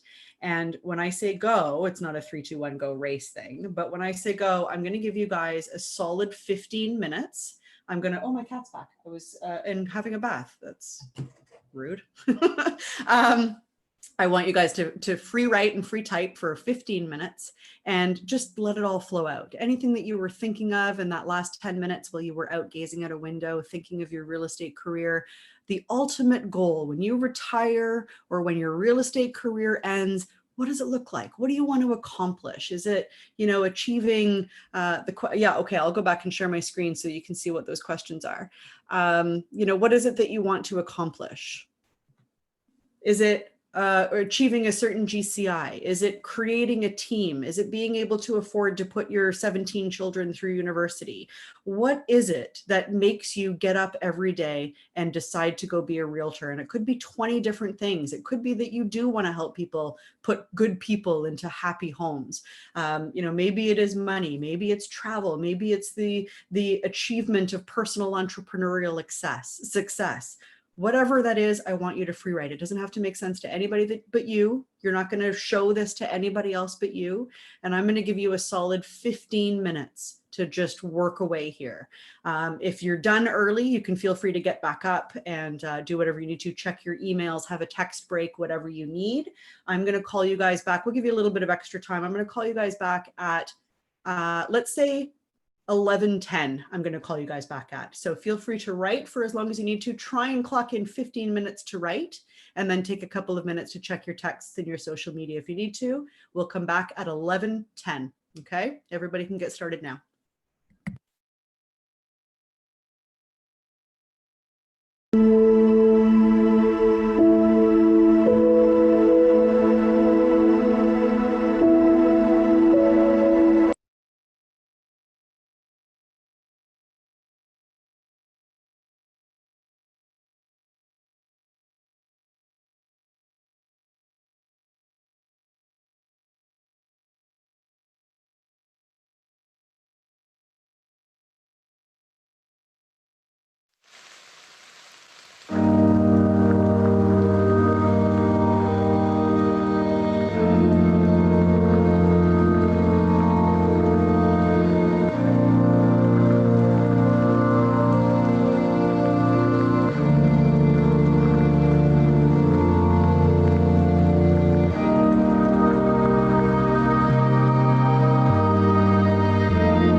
Okay, it looks by the cameras that I've got pretty much everybody back. My voice has recovered a little bit. Man, I used to stand in a classroom and deliver this for 2 solid days. And for some reason, that is less exhausting than talking for 2 solid hours on Zoom. There's something about Zoom that is just emotionally and physically draining, but it is what it is. And we're almost done. So we likely will be finished before noon today, which was the goal. I didn't want to go right until noon. So given that this is the first time that I'm delivering brand new material, I'm pretty impressed with my timing. So again, your feedback and your thoughts on how it's been so far. I know it's only hour 2 out of a 12-hour course, but your feedback and your thoughts either in the chat privately to me or by any vehicle you prefer would be very helpful and valuable as we continue to evolve this course moving forwards. So welcome back. For many of you, that's probably the first time you've ever done something like that. And I hope that it was cathartic. I hope that it was really mind-opening and mind-expanding. And most importantly, I hope it was inspirational and motivational. I hope that you feel energized and excited about creating the path that you need in order to achieve those goals and that vision that you wrote down on that paper. I'm not going to ask you to share any of that here in the chat, of course, unless you want to. Good. I'm glad that you feel that you have a purpose, Kim. That was absolutely part of the goals of doing this exercise and is, again, that the tip and one of the most important aspects of the iceberg of creating a successful business as a realtor. So I'm glad that at least one of you was able to get that out of that challenge and out of that exercise. Your vision is very personal and very unique to you. And while you shouldn't feel obligated to share it with anybody, a lot of people can find additional accountability and motivation and inspiration by sharing their vision with somebody close to them, somebody that they trust. That accountability of speaking it as well as in writing it down can further realize that for you and can further make it even more solid. So I do encourage you to find somebody that you really trust, somebody that you know will listen to you without an agenda, whether that's your partner or your business partner or your romantic partner or your best friend or a parent or a child or whoever that may be. Find somebody to talk about what you hope to accomplish as a realtor over the course of your career. That can further ratify things for you. If you don't want to, that's fine too, but it is a strong suggestion that has resulted in success for a lot of people in terms of creating that correct mindset that they need. I'm not all, woo-woo and frou-frou about, emotions and, connecting with your inner spirit or anything like that. That's not really me. But I do find that psychologically speaking these things and writing them down can really ratify them a lot harder than just having them rambling around somewhere in the back of your mind. So keep that in mind as you move forward. You also need to schedule to revisit that vision that you wrote down. So I would encourage you to take some time at the end of today to create a calendar reminder in your phone or in your Google Calendar or whatever it is that you use to take a look at your vision again. Say the week before Christmas or the last week of the year, or maybe the first week of January as you're getting over the holiday season and really starting to gear up and ramp up for the upcoming spring market. I would recommend that you look at your vision every 3 months. And if it needs to be changed, if it needs to be altered, then feel free to do that. It's a moving target and it does need to be manipulated as you continue to grow and as your circumstances change and as your vision changes. Stephen reiterated again, it really does have to be written down to be effective. Absolutely. Michael has offered, I feel like a lot of my passion from how I felt early on in my career and the last little while has felt like I was in an autopilot mode.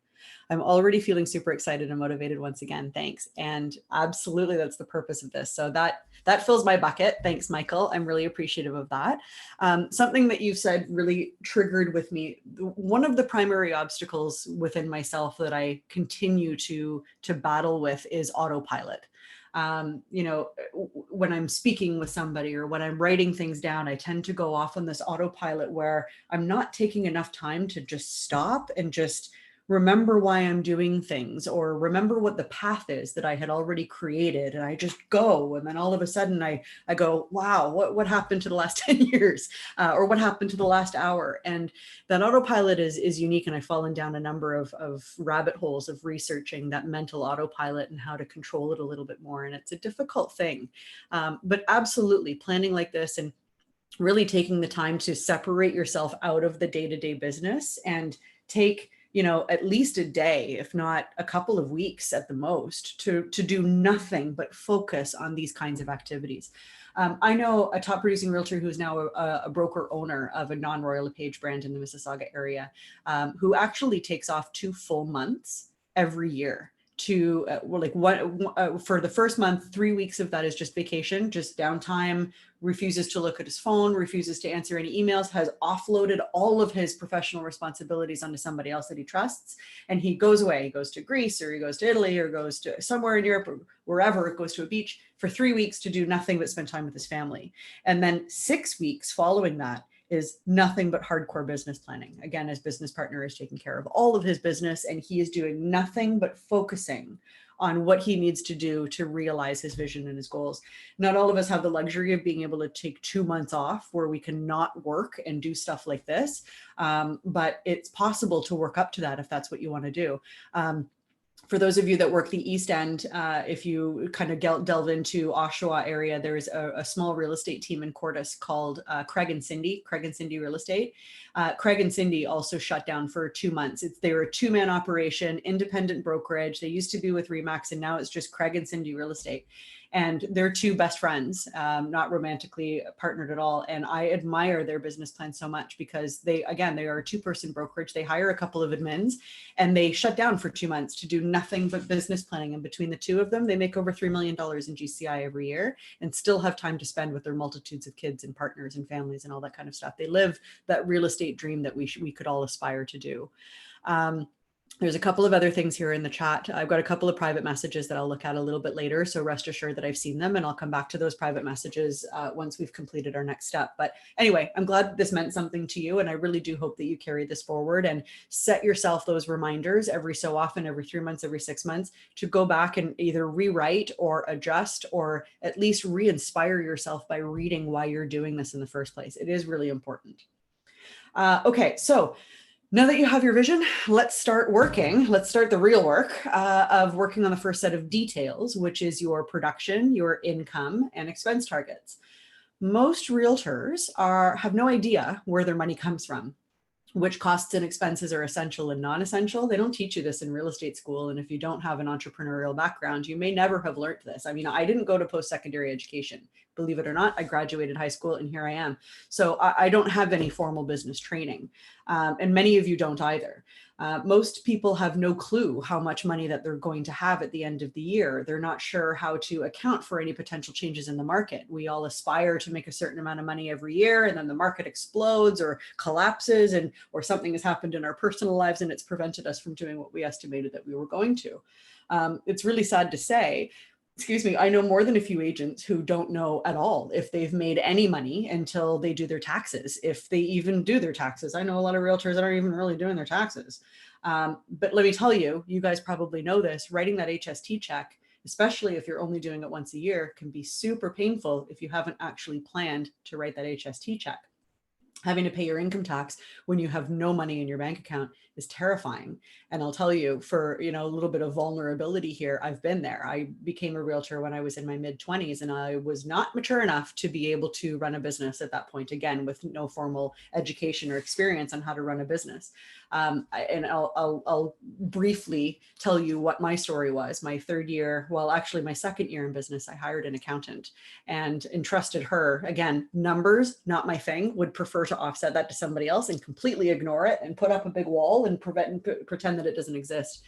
So I hired an accountant and asked her to help me with my taxes, and signed a whole bunch of papers that said that her accountant team or her firm was going to be responsible for filing and paying on my behalf. And at the end of the year, she told me what I had to pay. And so I went to the bank and I paid it, and I thought it was done.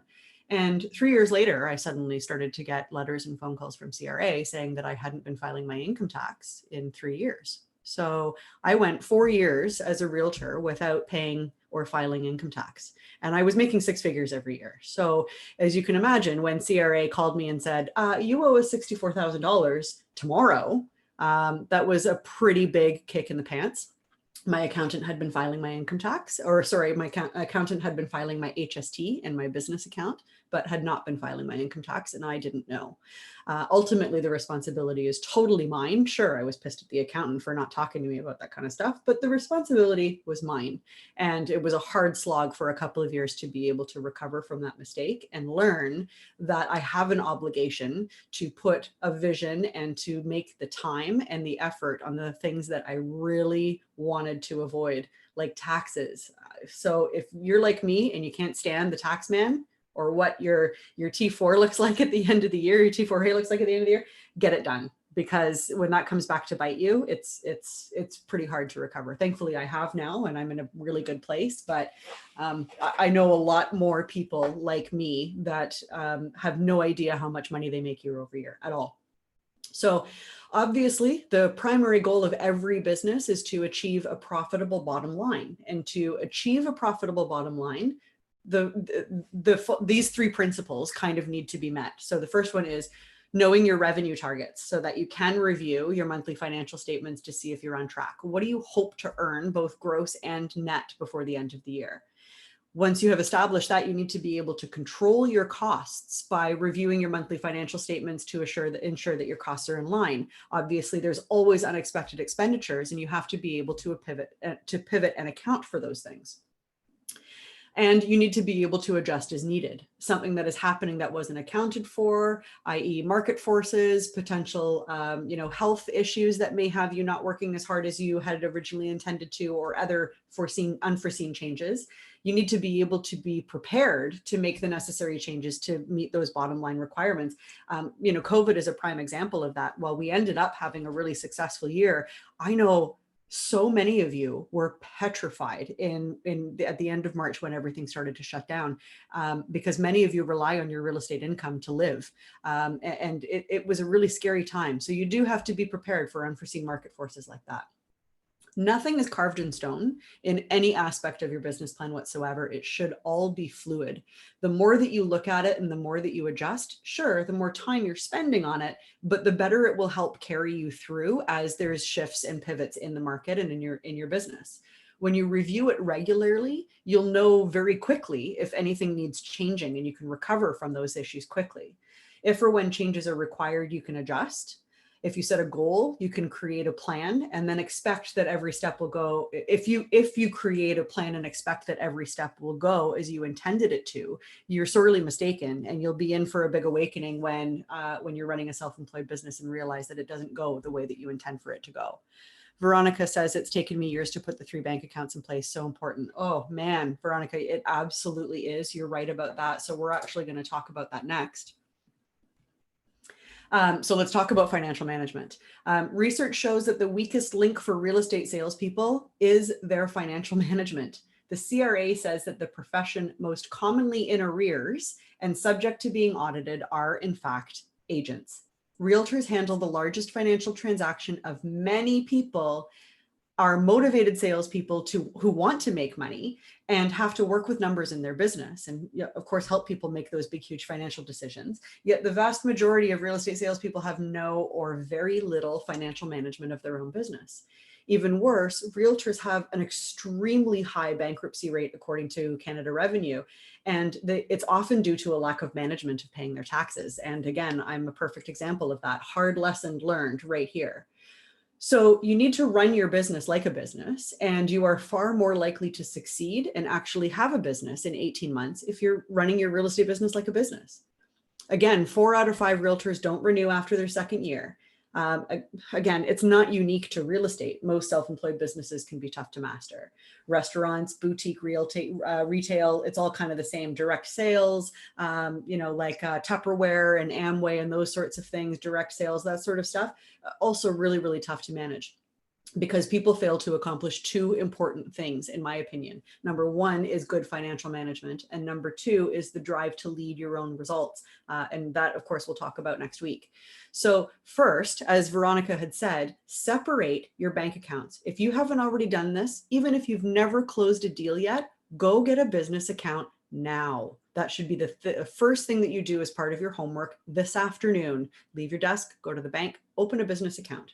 It seems like it might not be necessary if you're earlier in your career or if you're not making a lot of money, but I'll tell you, it's way easier to do it now than to do it later when you start earning an income, exactly as Veronica said.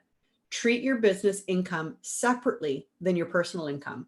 Pay yourself based on what you're able to deem as profit from your business, especially if you're considering opening a PREC or a personal real estate corporation, or if you think that may become a viable option for you in the future. Everybody is talking about PRECs, personal real estate corporations. It has been really exciting news for realtors in Ontario, being able to create and apply for a PREC as of October 1st, so just 20 days ago. Other provinces have allowed realtors to create personal corporations for years. It's not going to be for everyone. We've estimated that it's probably only going to apply to about 10 to 15% of realtors today. The first question, the primary question that you need to ask yourself in determining whether or not a PREC is right for you is, do you consistently earn? And by consistently, I mean, if you're brand new, you shouldn't be even considering starting a PREC right now until your 30 or 4th year in productive, consistent business. Do you consistently earn a fair portion more in your real estate career than you spend personally? And by that, I mean those people that are maintaining a lifestyle that you want and maximizing your annual savings, like your RRSP contributions, maximizing your RRSP contributions and living the lifestyle you want and having excess funds left over at the end of the year from your real estate income. If those things apply to you and you're saying yes to that, then you may benefit from a PREC. There's a whole bunch of other benefits and aspects to having a personal real estate corporation that may apply to you. But if you're answering no to that first question, the other benefits are not going to have any actual benefit for you at all. So again, if you are making more than you're spending, including maximizing your annual investments, then a PREC may be something you want to consider. Your managing broker can help you get started with that, but your first real place to start informing a PREC is going to be with your tax accountant, or your tax lawyer. So make sure that you are going directly to your accountant. Don't rely on information given to you by anybody else that is not an expert accountant. There are a number of them out there that have already helped realtors form PRECs that are really, really familiar in how this affects realtors. In fact, we are having an expert accountant speak to the brokerage in a special session that we're going to start advertising. He is coming next Friday for a special session that we're going to be offering to all of you guys. Details will be sent via email. I think maybe today. I don't know. I'll have to circle back with Ligia and see when those details are coming out. But next Friday, we are having an accountant come in to talk about those things. Or is it this Friday? Geez, I don't even remember. Watch your email. Details are coming out. This accountant's going to have great information for you on PRECs. Just to sort of backtrack here, RLP will split EFTs into 2 accounts for you automatically with each commission. Yes and no. I mean, when it comes to PRECs, if you form a PREC with the real estate brokerage, we'll only pay your PREC. If you need us to pay your personal account as well as your PREC, or if you're interchanging between the two, we need to have a conversation with you before we're going to agree to do that, because it's an accounting nightmare for us at head office to be able to pay 2 different accounts at the same time. Typically, if you're creating a PREC, you want all of your real estate income to go directly to your PREC. So we can have conversations about that. You don't necessarily have to be a real high earner year over year. I know people that are making $70,000 or $80,000 a year and have really benefited from having a PREC. But typically, Stephen, you're right, it will mostly be attributable to people making over $200,000 regularly every year. Again, you have to make sure that regardless of your income and your expenses, if you are, again, maximizing your annual investments like your RSPs and you still have money left over, that's when a PREC is going to be valuable for you. Anyway, tune in when we have our accountant coming in to do a Q&A with you guys soon. More information on that. is coming. So most bank accounts, again, most banks have inexpensive business accounts and accompanying credit cards. Just separate it now. Whether or not a prec is ever going to be right for you, or you ever even have a goal of making $250,000 a year in your income, in your job, it doesn't matter. Separate your business from your personal expenses. Absolutely 100%. Okay, so let's get into a little bit of number crunching. Now, this spreadsheet will be available for you guys in the Google Drive, and we'll send you a link to this after this, so you can mess around with these spreadsheets.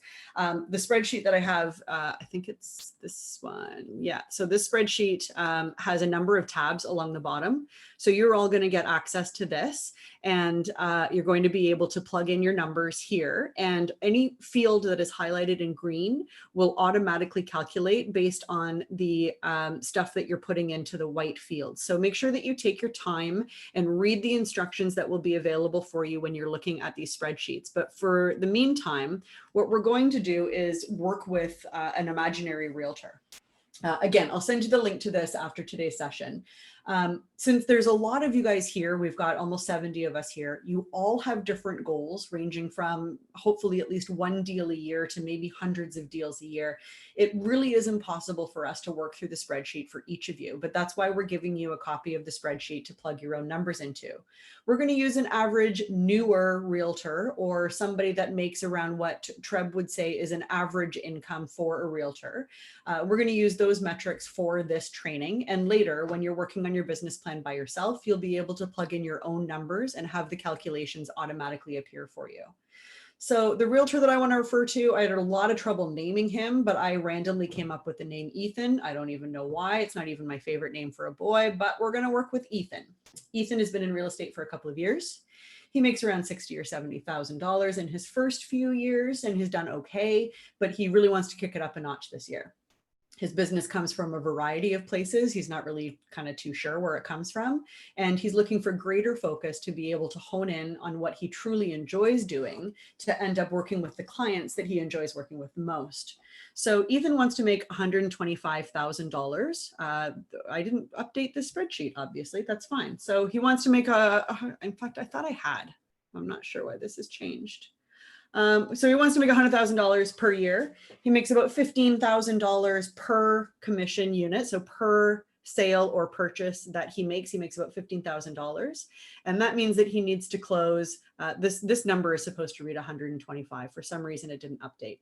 But this means if he makes $15,000 on average per commission, then he knows that he needs 7 closings in order to reach his goal of $125,000. Since he's still newer, he also acknowledges that he closes more buyer units than he does seller units, and also because we're in a seller's market. So he's going to account for 5 buyer units. And then obviously to make up the 7 closings in total, that means he's going to need to have 2 listings that he's going to need to close. Okay.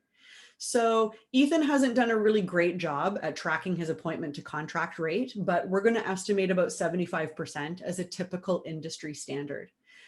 So conversion rates are the key variable to your income, and therefore they really must be tracked carefully.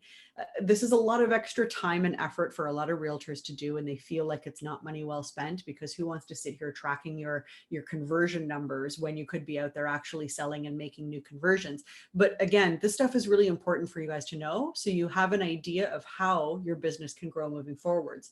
Often we think something is happening in our business, but until we track it, we don't really know for sure what that true reality is. If your appointment to contract ratio ends up less than 75%, which is an industry average or a good goal to shoot for, in my opinion, you should be developing the skills to improve your conversion rate, such as maybe better presentation or working on your scripts and effective dialogues. Maybe you need to be better qualifying the buyers and of course, unfortunately, sellers these days as well. This starts with asking the right questions to determine intention and whether or not they can afford to make the move that they are thinking of making. It also means being confident in their intentions to work with you. 9 times out of 10, what we talk about with realtors today is I was working with this buyer, and then he told me that he was working with another realtor, or he was already under BRA and I didn't know. You really have to make sure that you're going the extra mile to ensure that your clients are committed to working with you before you spend a whole bunch of time on them.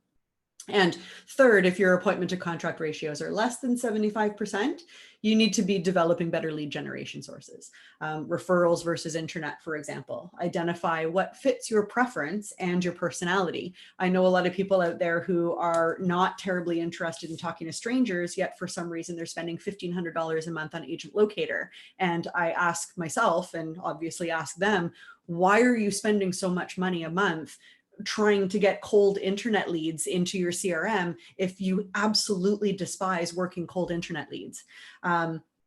I had a really great conversation a couple of months ago with one of our realtors in our downtown Oakville office. And she was saying that her 20+ year real estate career has been working with people who are in their 60s. They are recent empty nesters. Their kids have all flown the coop and they're interested in right sizing. So they're selling their family home that they've had for 25 or 30 years. And she's built such a great career, repeat business and referral, working with that type of client who she truly loves. But in recent years, she's found that database to start dwindling. Everybody that was in her database has already made that move, and now they're in their forever home, their townhouse or their condo or wherever it is that they are. And she's finding that much of the business that she's getting now is the kids of those past clients that she used to help as they're now starting their families and purchasing their first homes. And so she came to me and said, you know, I'm freaking out because now all of a sudden I have to get on Facebook and I have to get comfortable with texting because my clients prefer texting. And, you know, oh my God, do I need to get on TikTok? And this woman is like 60 and she's like, what do I do with TikTok? And I'm like, oh, okay, hold on. It's not about having to jump into the latest trend. There's definitely going to be some of you that are in the audience right now going, yes, but how do I use Facebook when I don't even want to post a picture of myself on Facebook? My answer to you is don't use Facebook. There's nothing that says that you have to jump into the latest trend unless you've identified that that's where that audience is. So in having a conversation with this particular realtor, she was able to determine that there are other ways that she can continue to generate leads outside of her traditional sphere of influence because she's exhausted most of those. And now she wants to work on other people who maybe are 10 or 15 years younger than she is, who are now coming into that right sizing area of their lives that just weren't otherwise in her sphere. So not Facebook, other ways of being a community influencer, finding those areas where the demographic is around that age and, you know, looking to downsize over the next 10 or 15 years and really focusing on using that as her demographic and her ideal client. And the relief that she felt over not having to all of a sudden become a video marketing expert was like, I thought that she was going to get choked up. Like it was just such a weight off her shoulders. I could see it coming off of her shoulders during our Zoom meeting. She was so happy that she didn't have to jump into the latest and greatest. Everybody is screaming video and social media. And if your audience isn't there and you don't want to be there, don't feel the need to be there. I'm seeing some stuff coming up in the chats. Most realtors buy leads, and with door knocking not feasible during COVID and open house, how do we get the leads? We're definitely going to talk about that a lot because again, it's all well and good for anybody like me or anybody else, Richard Robbins or Chris Leader or Buffini, to say, do this, do this, do this, and you're going to be happy and very fulfilled and you'll get the people that you want to work with. It's not the case. So what we want to be able to do is help you guys over the next 3 sessions after this one, you know, really be able to find what fulfills you, who you want to work with, and then how to get in front of them and to make sure that it is, it's where you want to be. And that's what these sessions are going to help you figure out. Again, I'm going to come back to some of these comments a little bit later, but I am starting to run out of time now. And Nima, that's okay. Thanks for letting me know. And we'll come back to that. We've got a little bit of time later on to come back to some of these things and maybe dig a little bit deeper into some of the topics. So let's move forward a little bit here. Okay, so 2 listings, 5 buyers we need to close in order to reach our goal. And so again, we know that our conversion rates is about 75%. And again, if you need to understand where you are, because you should be achieving at least 75% and striving to make that even higher. So that means how many appointments are you having where somebody is saying, yes, I am interested in buying, and how many times are you actually closing them as a client and following through to getting that commission check versus having them go to another realtor or to do something else anyway. So that's what that 75% is. The appointments to contracts, so 50%. How many listing presentations do you deliver versus how many listings do you actually sign? Again, industry average for most realtors is around 50%. If yours is higher than that, then you're doing excellent. And if it's lower than that, you need to work on your presentation skills a little bit. And your conversations to appointment ratio is a really, really low number, but don't let this scare you. This is just how many conversations you have with random people that are deciding that they want to make a move in the next 3 to 6 or 0 to 6 months. So those are the conversations. Again, we'll talk more about these details in a future session. I think we do this next Tuesday, but these are some of the standard metrics that you need to be able to look at. So if these are the numbers, again, the GCI income is actually 125 here. So again, if you're doing the math here and you're seeing that it's not matching, that's why. I apologize for that. I'll make that correction. So if we drill this down a little bit more, then we need to take a look at, and I'm going to back up a little bit. We need to take a look at these conversion rates and then find out how many listings and buyers we need to have given these conversion rates, and then find out how many conversations with people we need to have in order to achieve those. So given that we don't land every conversation that we have, right? And we don't land every appointment that we have, and we don't maybe sell every listing that we have, then we need to do these calculations. Again, the spreadsheet will be available for you to plug in your own numbers, but essentially this means that if we're going to sell 2 listings, we're going to need to actually get 3 listings. GCI, yes, stands for gross commission income. Yes. That's your gross before commission splits, before licensing fees, before anything like that. That's your gross. So if we sell 2 listings, that probably means that we're going to need 3 listings. Yeah, and it is about to get depressing, Stephen. You're right about that. You're seeing this coming. So it means you're going to need to have 3 listings because inevitably one might expire. You have to account for potentially getting fired. Again, we have a 75% rate of closing the active clients that we have. So we need to shoot for having 3 active listings. That means that we need to have, because we land 50% of the listing appointments that we go on. So that means that we need to get 6 annual listing appointments, which rounded up, since we can't have a partial listing appointment a month, rounded up, it means we need to get a listing appointment a month. We need to get a listing appointment a week because again, we're rounding up. And we need to have 30 conversations a week in order to reach that goal. This obviously is shooting high, but we want whole numbers here rather than partial numbers. So 30 conversations with people every week to try and get those 3 listings that we need in order to sell 2 of them in order to reach our goal of $125,000 a year. Again, don't worry so much about the math. You will see this in the spreadsheet when you look at it after we've sent you the link. Conversely, with buyers, the same thing. We want to sell 7 active buyers. We have a 75% conversion rate, which means we need to land 9 active buyers, thinking that 1 or 2 of them may decide to rent for a year. They may move outside of the region in which we represent. Whatever the reason, they may fire us because they hate our guts. Who knows? But we need to account for more than what we will actually close because we don't have a 100% success rate in our business. That means that we need 18 buyer appointments because we land about half of the appointments that we tend to get, which rounded up means we need to have 2 buyer appointments a month, which rounded up means 1 a week, which means another 30 conversations to buyers in order to reach our goal. Looking back here, if we're doing this monthly transaction, I mentioned that we're dividing by 11 to find out how many appointments per month we're getting. Does anybody know why I chose to divide by 11? How many of you have I lost with this math? Math is hard, right? We divide by 11 because inevitably you might be sick. Inevitably holidays, that's right, Dawn. Holidays, vacation time, time off, sick. You don't work 365 days a year. We don't plan to take a month off, but between 2 weeks holidays and potentially 2 weeks being sick, I think 11 months out of the year is a pretty good thing to run your calculations by for 11 months. Again, you want to try and work at worst case scenario, and then anything that happens to come to fruition above and beyond that just happens to be a benefit, which sets you up for success. So we want to further be able to drill this down into our hourly income. This is really important, not just so that you can have a better understanding of how much that you're making to anybody else. Christina says that 10 would be more realistic. Sure. I mean, you need to plug in whatever number works for you. It might be more realistic, but to a young and hungry realtor who's just getting started, they might think that 11 months out of the year is way too less and that they're actually going to work 50 weeks, 51 weeks out of the year and only take 1 week off.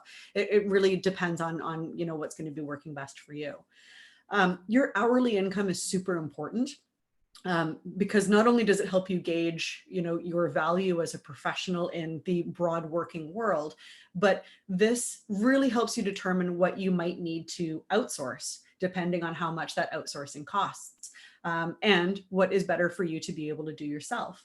It really helps you be able to put value on the things that you're doing. If your phone is telling you that you're about to clock your 3rd hour of the day swiping TikTok, was it really worth the potential $300 that you could have made had you been actually working on something? This is a really good reality check for those of you that think that all of your business is going to come from scrolling social media, because trust me, it doesn't.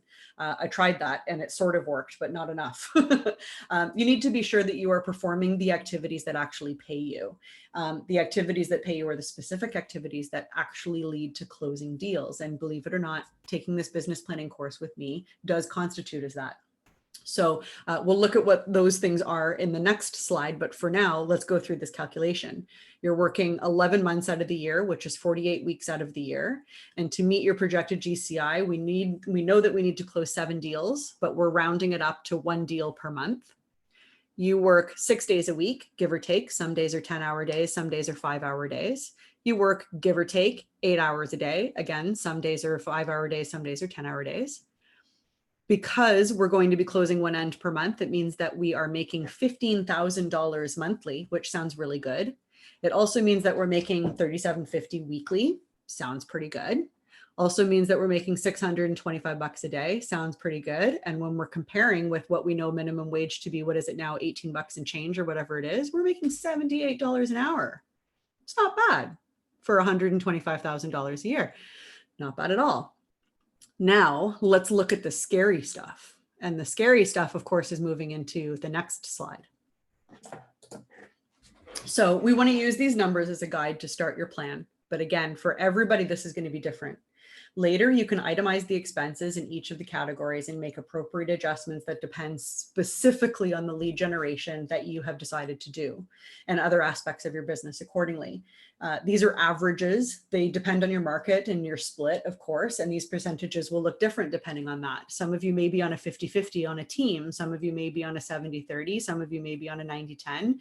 Whatever that looks like for you, all of these percentages are going to be different for each of you. Depending on the splits, of course, with the brokerage, your professional fees may be higher, but your marketing costs may actually be lower. If you're newer, this is about typical. So total expenses are around 50 to 55% of your gross commission income. In your first couple of years, it's extremely difficult to operate with less than that as you're just getting started. You've got investments and expenditures that you need to spend and, you know, things that you're sort of throwing against the wall to see what sticks and what's causing productivity for you. In a well-run real estate business, expenses as a percentage of income should go down. Typically, they can go down unless you're making massive adjustments or branding refreshing or something like that. It does take an investment to establish a business in real estate, but eventually the startup costs go away and many of that converts into increasing successful lead gen into conversion. So taking a look at this $125,000 projected GCI, I got the number right here. Your professional fees are $37,500. Your marketing fees, including self-marketing and listing marketing, that includes everything in there, is $18,750. Electronics and subscriptions, like maybe you've got a subscription to Inman, maybe you go to ARIA conferences every year, you know, all of those kinds of things. That can add up to $6,250. Any client purchases, closing gifts, that sort of thing, that could, coffee while you're out doing showings, whatever that is, that could add up to $2,500. Any outsourcing that you do, say you purchase Upwork, anything like that, $2,500, Fiverr, if you have a Canva subscription, any of those kinds of things. A virtual assistant, maybe some of you have, that number may be higher if you're hiring a VA. And if you want a miscellaneous or a slush fund, maybe you throw $1,000 or $1,250 into that. Your total expenses could be around 55% of your income. And you're right, Christina mentioned a little bit earlier in the chat, this is $56,250 of your net income after your business expenses. And it's this number that is now subjected to income tax. So $125,000 a year sounds amazing. $78 an hour sounds amazing. But when you're actually only claiming personally as your personal income, 45% of that, it really changes a lot of things for you. And I don't think, in fact, I know that the vast majority of realtors that don't have their business planning down pat have no idea that this is what they end up with at the end of the year. Because again, you come into this, you go, I can close 6 or 7 deals, 2.5%, that's a fortune. But they don't realize everything that they have to spend before they get to take home and put the bacon on the dining room table. Stephen asked me to elaborate on professional fees for those who don't know. Yeah, it is absolutely RLP on top of OREA. So, obviously you pay your splits with Royal LePage, whatever that is. It varies anywhere between, 50-50, sometimes less if you're on a team, right up to 90-10 for those of you that are consistently producing and have negotiated that with the brokerage. Then you pay your TREB fees. So that's another $1,000 a year. Then you've got your RICO update that you do every 2 years. You've got errors and omissions and insurance, Terranet, OREA, CREA. Maybe you're a member of 2 boards. If you work in West GTA, you're in one of the ITSO boards as well as in TREB. So then you're paying another $1,400 a year for OMDREB. All of those things tend to add up. Janine's asking, what about auto? Yeah, maybe you want to include your car as a business expense. If that's what you're planning on doing with your taxes, then you want to include that in here as well. Communications, your phone bill, maybe your internet bill. If you're paying a desk rental at your office, you've got to include that. This is absolutely going to be different for everybody, vastly different for everybody. Some of you are going to be around 55%. Some of you are going to be higher at 60 or 70%, only taking home 30% of what you make and subjecting that to income tax, sometimes way less. I know some people that only spend 20% on their business. It's absolutely shocking. And I really want everybody to focus heavily on this slide to realize that you can say, I made $125,000 last year. No, you didn't, because you run a business and you've got a whole bunch of stuff that you have to pay in order to run that business. Some things are choices, like your marketing fees. Maybe you think that you can get away with not spending that kind of money on marketing. And maybe you can, depending on who your ideal audience is. Some people will want to spend way more. With this breakdown, is it worth a prec? I'd say no, unless you're only spending a fraction of this after you take it home, right? In some cases, that would be true. In some cases, people will make $56,000 a year and personally will only spend 20 of it and will have an extra 30,000 available to keep in the company and pay a smaller tax rate on that by keeping it in the company and then reinvesting it moving forwards. That's why we're saying that the personal real estate corporations are really only valuable to people making a lot more. It only depends on how much of this you have left over. That's where a prec could potentially come in handy for you. So with this breakdown, is it worth prec? 99 times out of 100, no, this level of this breakdown would not be applicable for a prec. Again, watch your email for that session that we're going to be launching very soon. Okay, so yeah, big shock here. This number is meant to scare you. It sure isn't what most of us have in mind when they set out to make $125,000 a year selling real estate. If we apply that to your hourly wage and do the calculations to the $78 an hour, it brings it down to $35 an hour. So not exactly, the budget to be able to hit Christian Louboutin every weekend the way that some of us want to. I know I would love that. Absolutely no romance in those numbers whatsoever. But this is definitely a realistic look at what you need to achieve in order to be able to live the lifestyle that you want to live. This is the reality that we need to face so that we can be prepared to build the business so that our net is $125,000, the way that we potentially want it to be in this scenario. And do allow yourself to play with these numbers so that you can decide exactly what number you need to put way back into this number in order for this to be exactly what you want it to be, making the changes that you need to here, again, as we go through the details of our business plan and decide what works best for you in terms of these percentages.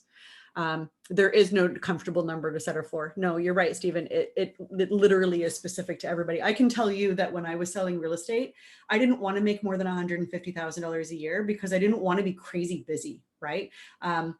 I wanted to spend time working in organized real estate. I enjoyed being a director of the board. I enjoyed sitting on 7 committees every year, mentoring new realtors, writing and delivering courses like this. This is my passion.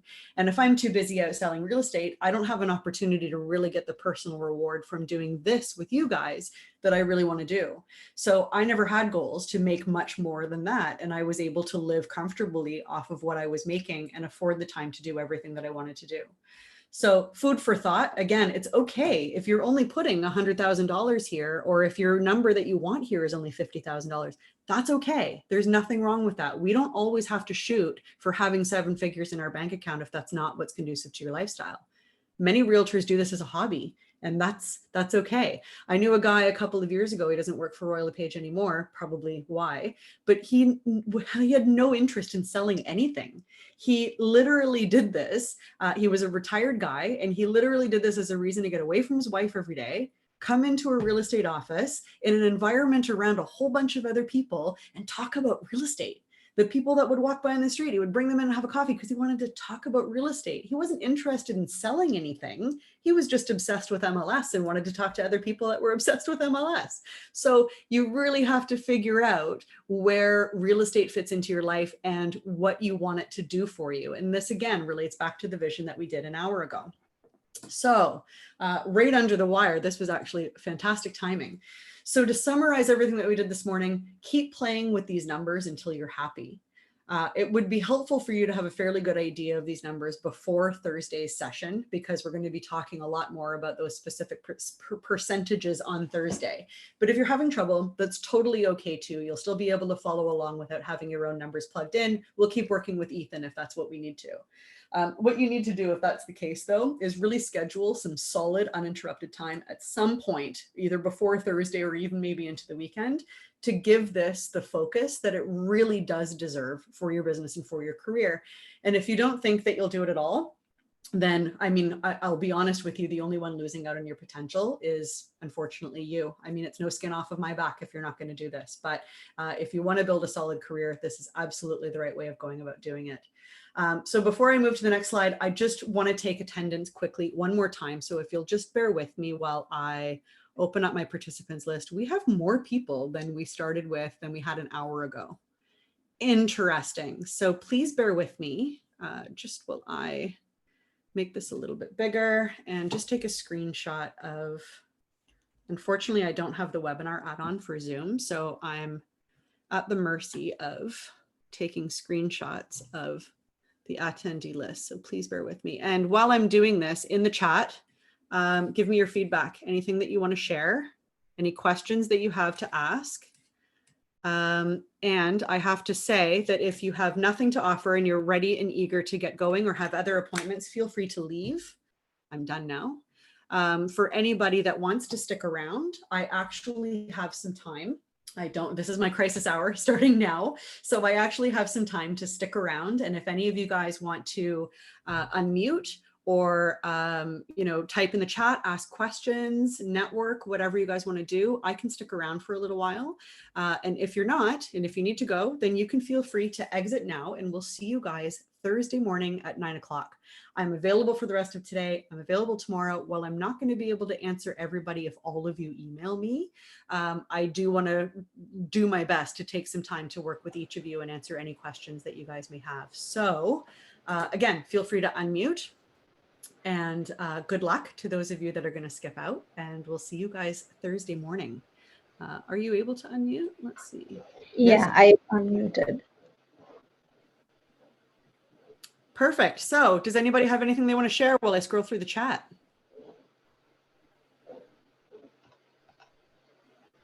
Are you all shocked into silence? I- I guess I'll just jump in. I wanted to just first of all touch on one of the earlier topics and just say how valuable it was to talk about resources for where we're getting our information that we're giving over to these clients. I personally find that is a huge challenge for me. It's been an impediment in terms of delivering good info in newsletter format or quick update format, however you give info to clients. That's been a big thing for me. I know I bother my partner with it a lot. So even just thinking about where to go for good info and hearing others, the comments of others to see where they go is really, really valuable for me. Yeah, absolutely. And you know, I do really caution people to be very careful, because if you're just reading Globe and Mail headlines on Facebook, it's not the right way.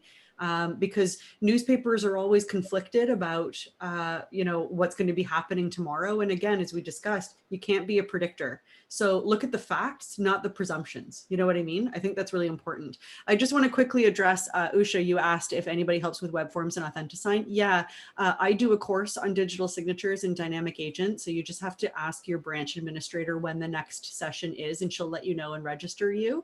We also do a course on web forms as well. So just watch for the dynamic agent courses, okay? Oh, okay. I would like that. Yeah, absolutely. Anytime soon, Sandra? I don't know when they're booked. That's Lygia's department, and I have not looked recently. So I will get back to you on that, but just check in with the branch administrator and tell them that you're interested the next time we announce a class. Oh, okay, because I joined during the lockdown and the height of COVID. So I just couldn't come to office and, you know, get to know people. So I'm just mostly in the house after that. Sure. So trying to work from home. So it's been quite a challenge, but I'm trying to move forward. So I will hang on a sec, because I will find, we have a recording of my digital signatures course. So I'll find that recording and drop it in the chat for you right now. Any other questions or feedback out there? I'm not checking the chat right now, so feel free to unmute. Hi, Sandra. Can you hear me? I can. Hi, Nelson. Hi. So I have a question. When you came up with the numbers based on the 125,000 income and the number of deals that you need to make, what is your basis for the commission per deal?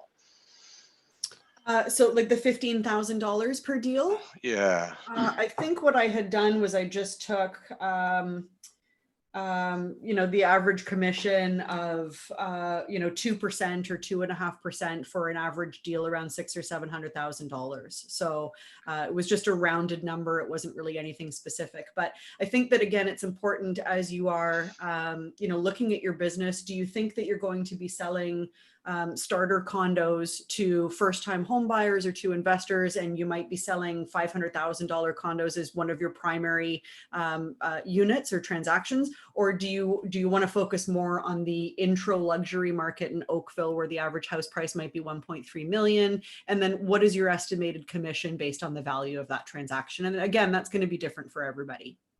Okay. Yeah, because one thing I've been in this business for 3 years now, and you know, there is a lot of competition for commission. So unless you really want to stick to your numbers, you know, if you really want to compete, you have to, especially for listings, you have to negotiate this quite a bit.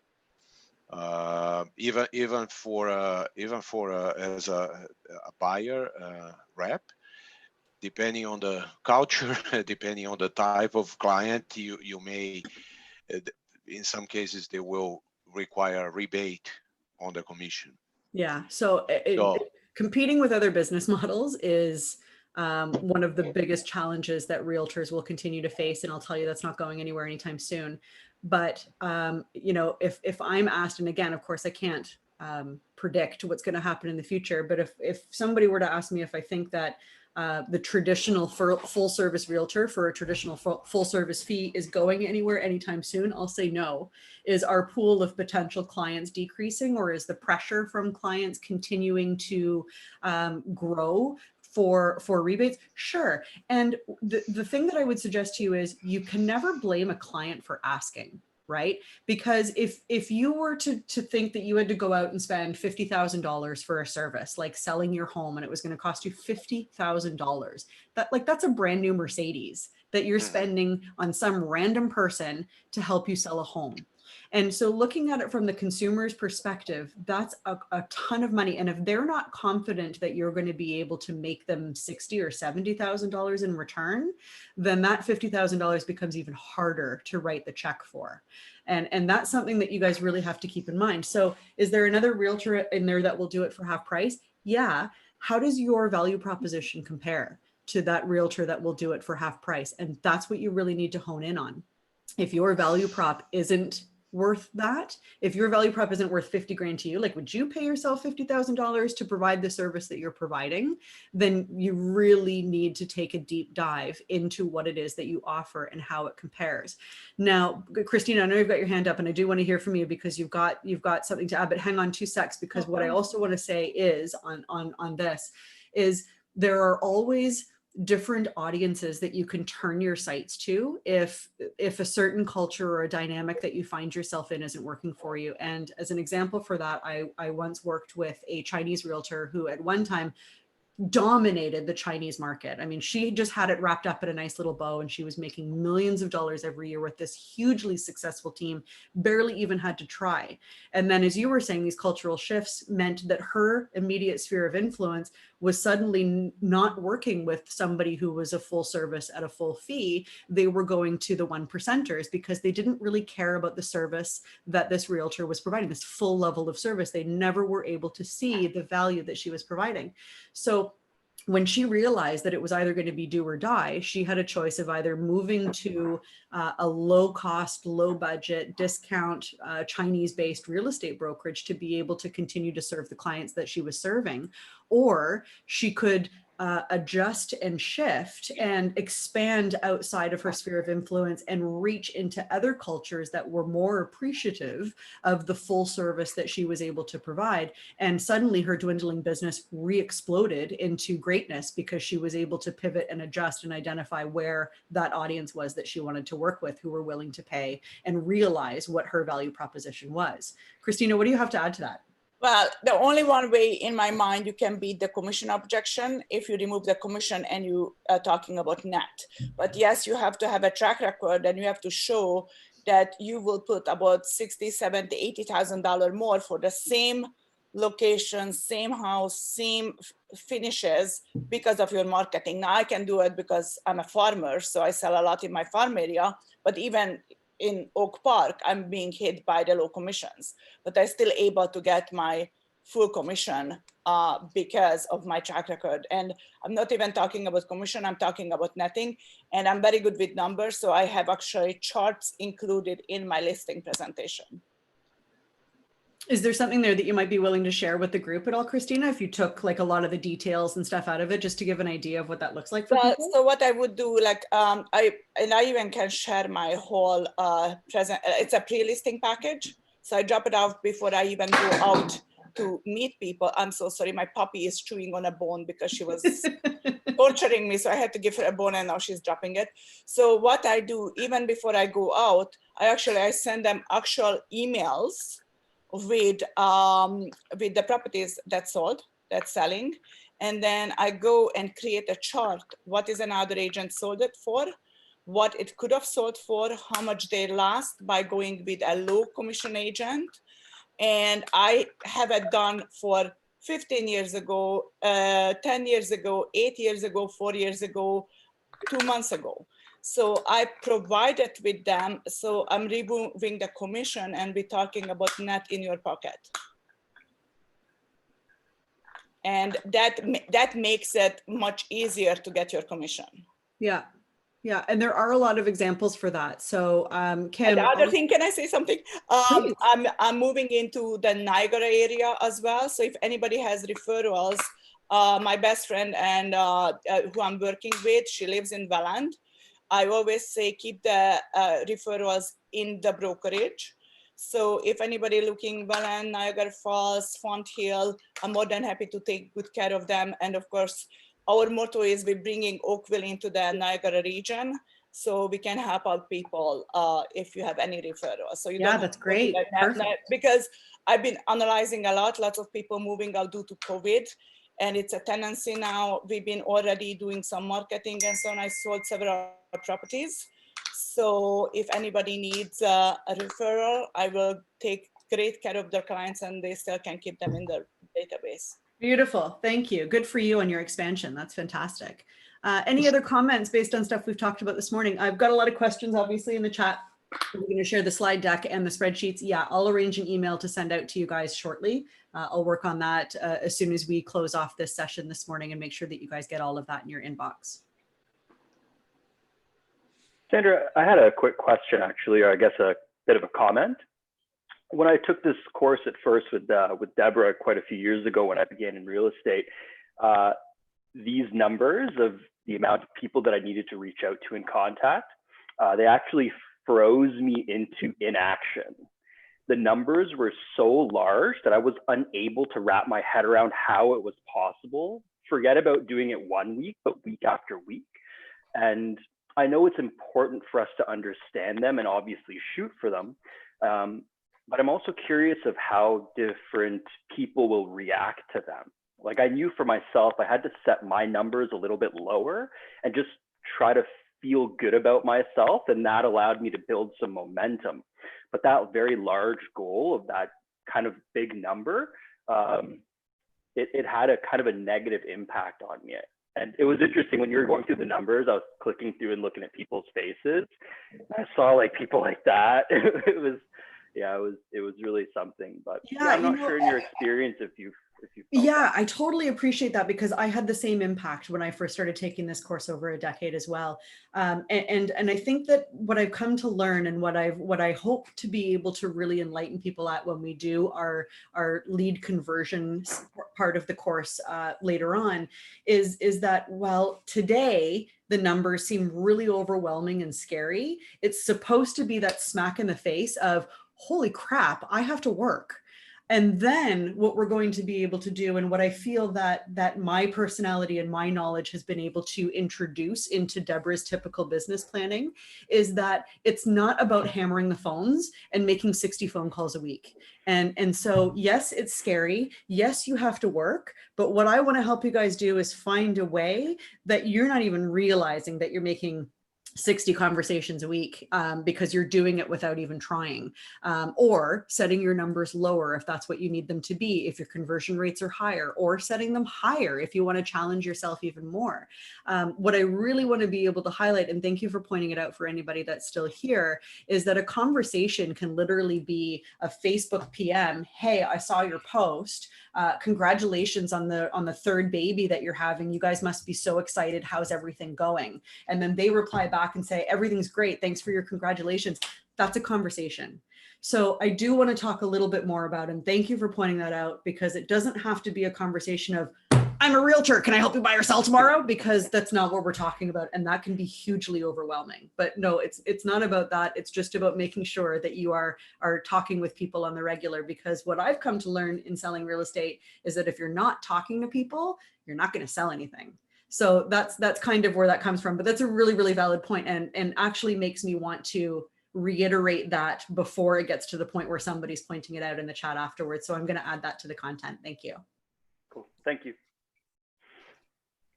Also, Sandra, I wanted to know whether do the RLP agents, do they not like get help from other realtors, like new agents like me, to do open houses or any shadowing? Do they do that? Do they have it in practice?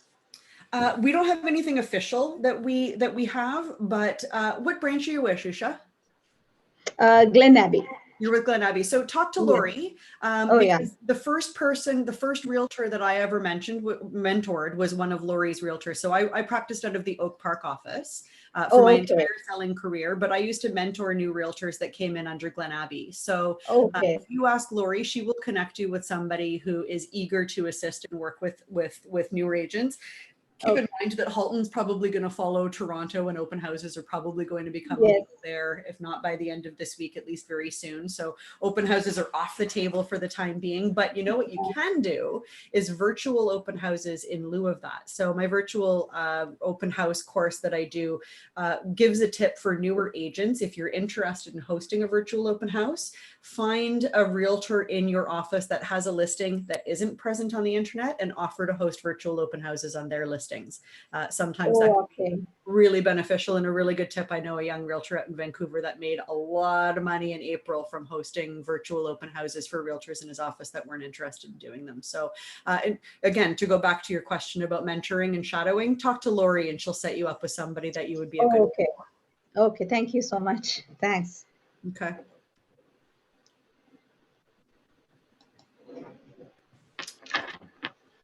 Okay, so if there's nothing else to add, I will send you guys off on your way. Give me an opportunity to work on this email out to you guys with the spreadsheets. I also recorded this session. So the session will go up on a private YouTube link and you'll be able to